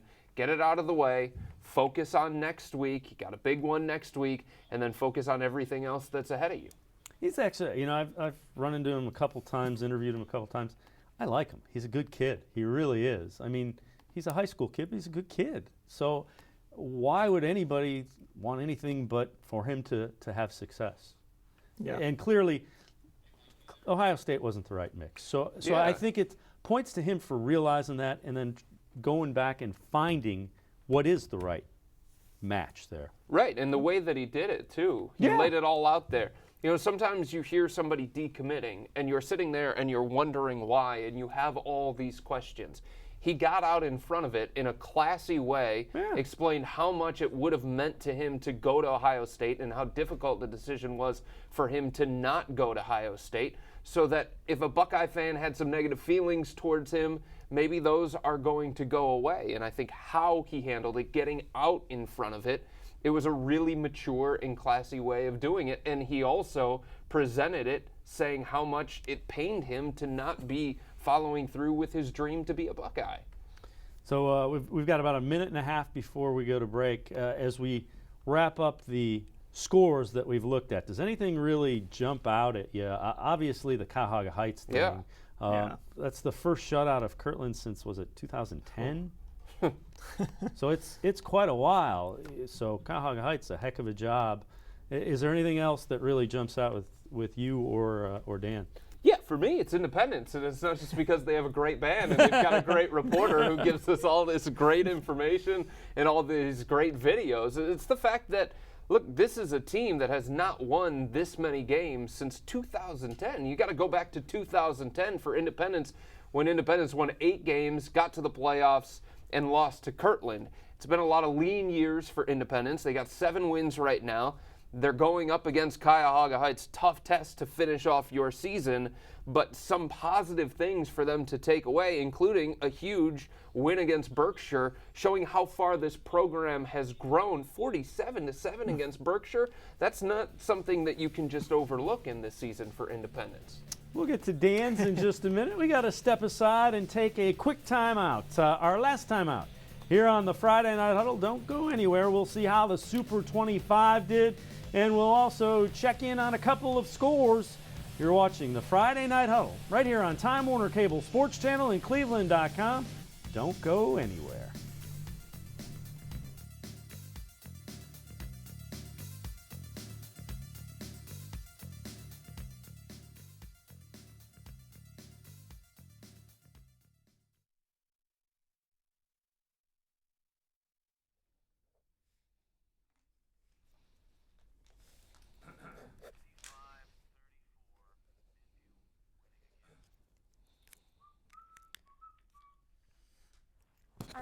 Are we allowed to move the camera and check the lights, or are we just waiting? Mike, I'm here. Okay, is it possible to move?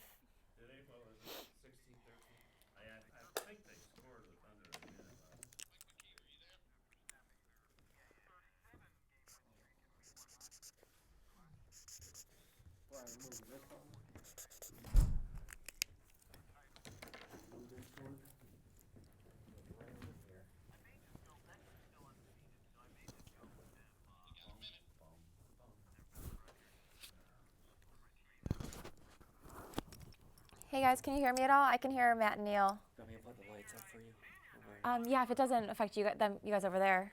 Thank you.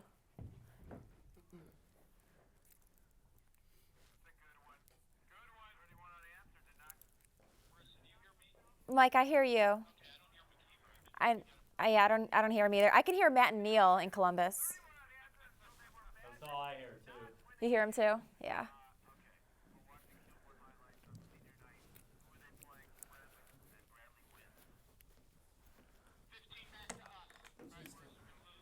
Yep.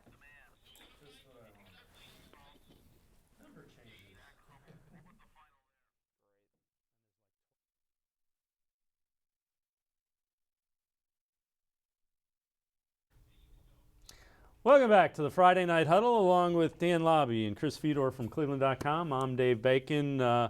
Dan, score that kind of jumps out to you and really speaks to you.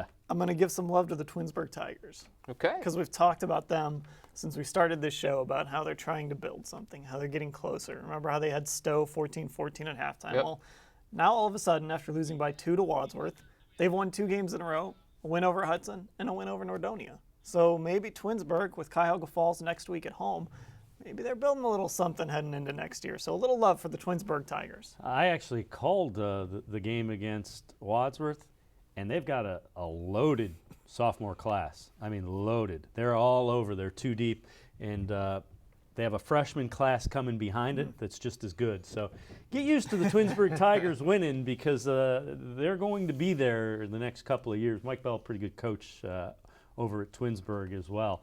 You know, the interesting thing, teams that really had the chance to solidify things, some of them let it slip away a little bit. And you know, Bedford comes to mind. That's a team that at one time was ranked in the top 5 in the state in Division II. They still have a chance, but boy, I don't know that I'd want to have to go to Copley to beat Copley to get into the playoffs, and that's pretty much what they're looking at right now. Yeah, I mean, it's their first playoff game next week.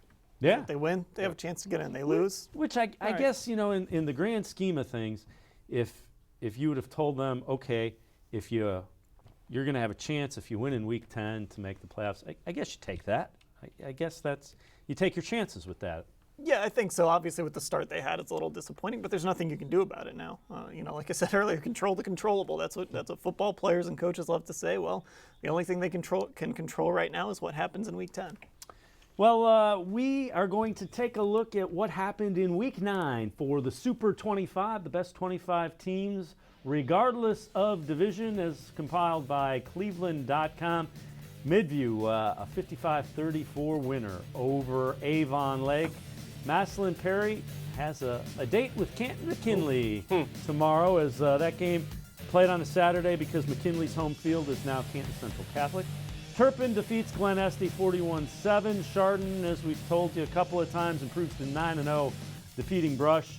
Cincinnati Elder defeated International School of Broward, Florida, 34-0. So the Panthers now 6-3 on the year.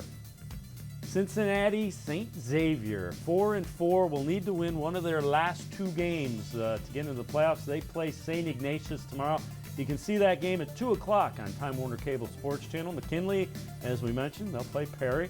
18, Upper Arlington defeats Central Crossing, 49-17. Kaufman shuts out Westland. Hilliard-Davidson has really turned up things. Their game currently going on. We do not have a final on that, but the Wildcats, Brian White, playing very well.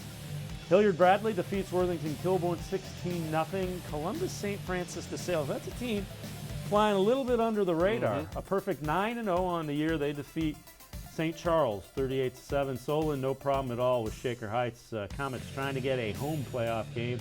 Trotwood-Madison beats Xenia 49-14. Stowe hands Brecksville their first loss of the year, 41-7. The final, the Bulldogs now 8-1 on the year. Time to take a look at how the top 10 did. Avon just keeps winning, 42-7. They beat Berea Mid-Park. St. Ignatius, as we mentioned, plays St. Xavier. Pickerington Central defeats Reynoldsburg, 43-21. Take a look at Olentangy Liberty. They need 2 overtimes to defeat Olentangy Orange, 20-13, the final in double overtime. Toledo Central Catholic, they are rolling along, 49-7. They beat Toledo St. John's Jesuit. Hoban, no problem with NDCL. It was close a little bit early, but they pulled away. LaSalle defeats a Canadian team, 31-13, our favorite Canadian team. Just called football. Just football. That's football right. North, eh? St. Ed's will play Moeller. You can see that game at 5 o'clock on Time Warner Cable Sports Channel. Huber Heights Wayne tied in week 1, and they've run off 8 straight wins. They defeat Springfield 38-14. And the Coleraine train just keeps rolling to victory, 31-0. They defeat Lakota West. The other thing that stands out to me, big night for Lorraine. Oh, absolutely. Lorraine came in 6 in a row, making it 7 in a row. First game of the year against Midview, they lose by 3, 29-26, and they hadn't beaten Bedford since 2011. So they get that one, and they set up the showdown next week against Cleveland Heights for the LEL title. Lorraine's this team who, they always say you want to be at your best going into the postseason if you have a chance to go into the postseason. Tough to say anything other than that for Lorraine right now with the way that they're rolling offensively and defensively with a backup quarterback. And they'll face Cleveland Heights for that battle of the LEL. Let's take a look at Division I, Region 1. That's where the Cleveland Heights Tigers live, if you will, in the playoff standings as we take a look at how Division I, Region 1 stacks up. There is a look at it. Stowe, and again, these are not, all the finals are not in, so this will change. But the one thing that's very interesting, Mentor kind of in that mix now, and Mentor has beaten Massillon. Massillon was leading St. Vincent St. Mary, and that will help as far as points go. Glen Oak Jackson from your Federal League hanging in there in the middle. And you see McKinley, they play tomorrow. Eds plays tomorrow. Ignatius plays tomorrow. So all those teams, even as far as first level points, will potentially get a chance to jump up. And if you're Glen Oak, the Golden Eagles need to get they need to get that rolling. They did get their quarterback back last week, good. Tate Rhodes. And that's one of the things that helped them beat McKinley. McKinley was on a big-time roll as well. Yeah, and in that region, there's so little room for error. I mean, look how hard Mentor has had to work to get back in it. And their schedule is deserving of a playoff berth if they finish this thing. Right, and the one advantage they have is, they did beat Medina. So the Medina Bees have a huge supporter in Mentor. Because Medina plays Solon, Solon beat Mentor. Right. That's what it's going to come down to for who gets that 8th spot. It's not going to be head-to-head. It's going to be what teams that you beat win in Week 10. Who do we think it's going to be between? Because I'm looking at this, and Massillon-Jackson controls its own destiny. So if they win next week against Hoover, they're in.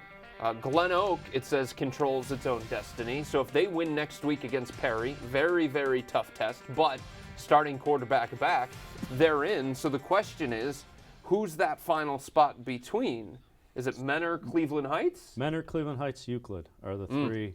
And it's going to, like Cleveland Heights benefited when Glenville got their 2 wins back. So, and we didn't really touch on that. Glenville, earlier in the week, was supposedly forfeiting 2 wins. Because of an illegal player. They appealed, they won their appeal, so they got those 2 wins back. What that did is Euclid went from a team that beat a 3-5 team to beating a 5-3 team and now a 6-win team because Glenville won. Those 2 wins are going to end up being huge for the Euclid Panthers in Week 10 when you figure out exactly who's going to get those 7th and 8th spots. I expect St. Ignatius, if they don't take care of business against Xavier and St. Ed's, the Wildcats, who I think are a fantastic team, are in a little bit of trouble. Yeah. And the other thing when you look at Mentor and Euclid, Euclid beat Mentor earlier this year, 47-37. So as much as Mentor has fought back, and that grueling schedule at the beginning of the year is usually so that they can be prepared for the postseason, some of those early season losses might trip them up, specifically that one against Euclid in Week 4 on the road when they lost by 10. Yeah, no question about it. Let's take a look at Division II, and you see the Aurora Green Men, 8-1 on the year. They've run off 8 straight wins. Chardon right behind them. There's Barberton. Barberton up at number 8. And if they win, I don't think Ellett has enough to catch them. Ellett, just with the number of wins that their remaining opponents have, I don't think they will have enough to chase them down. Brecksville's got a tough one next week. Yeah. They control their own destiny, but it's not an easy destiny. Yeah, it's Hudson. Copley has Bedford. Chardon has Willoughby South. But again, I think if Barberton takes care of business and beats Revere, a pretty good Revere team, I think they will have their first playoff berth since 1998.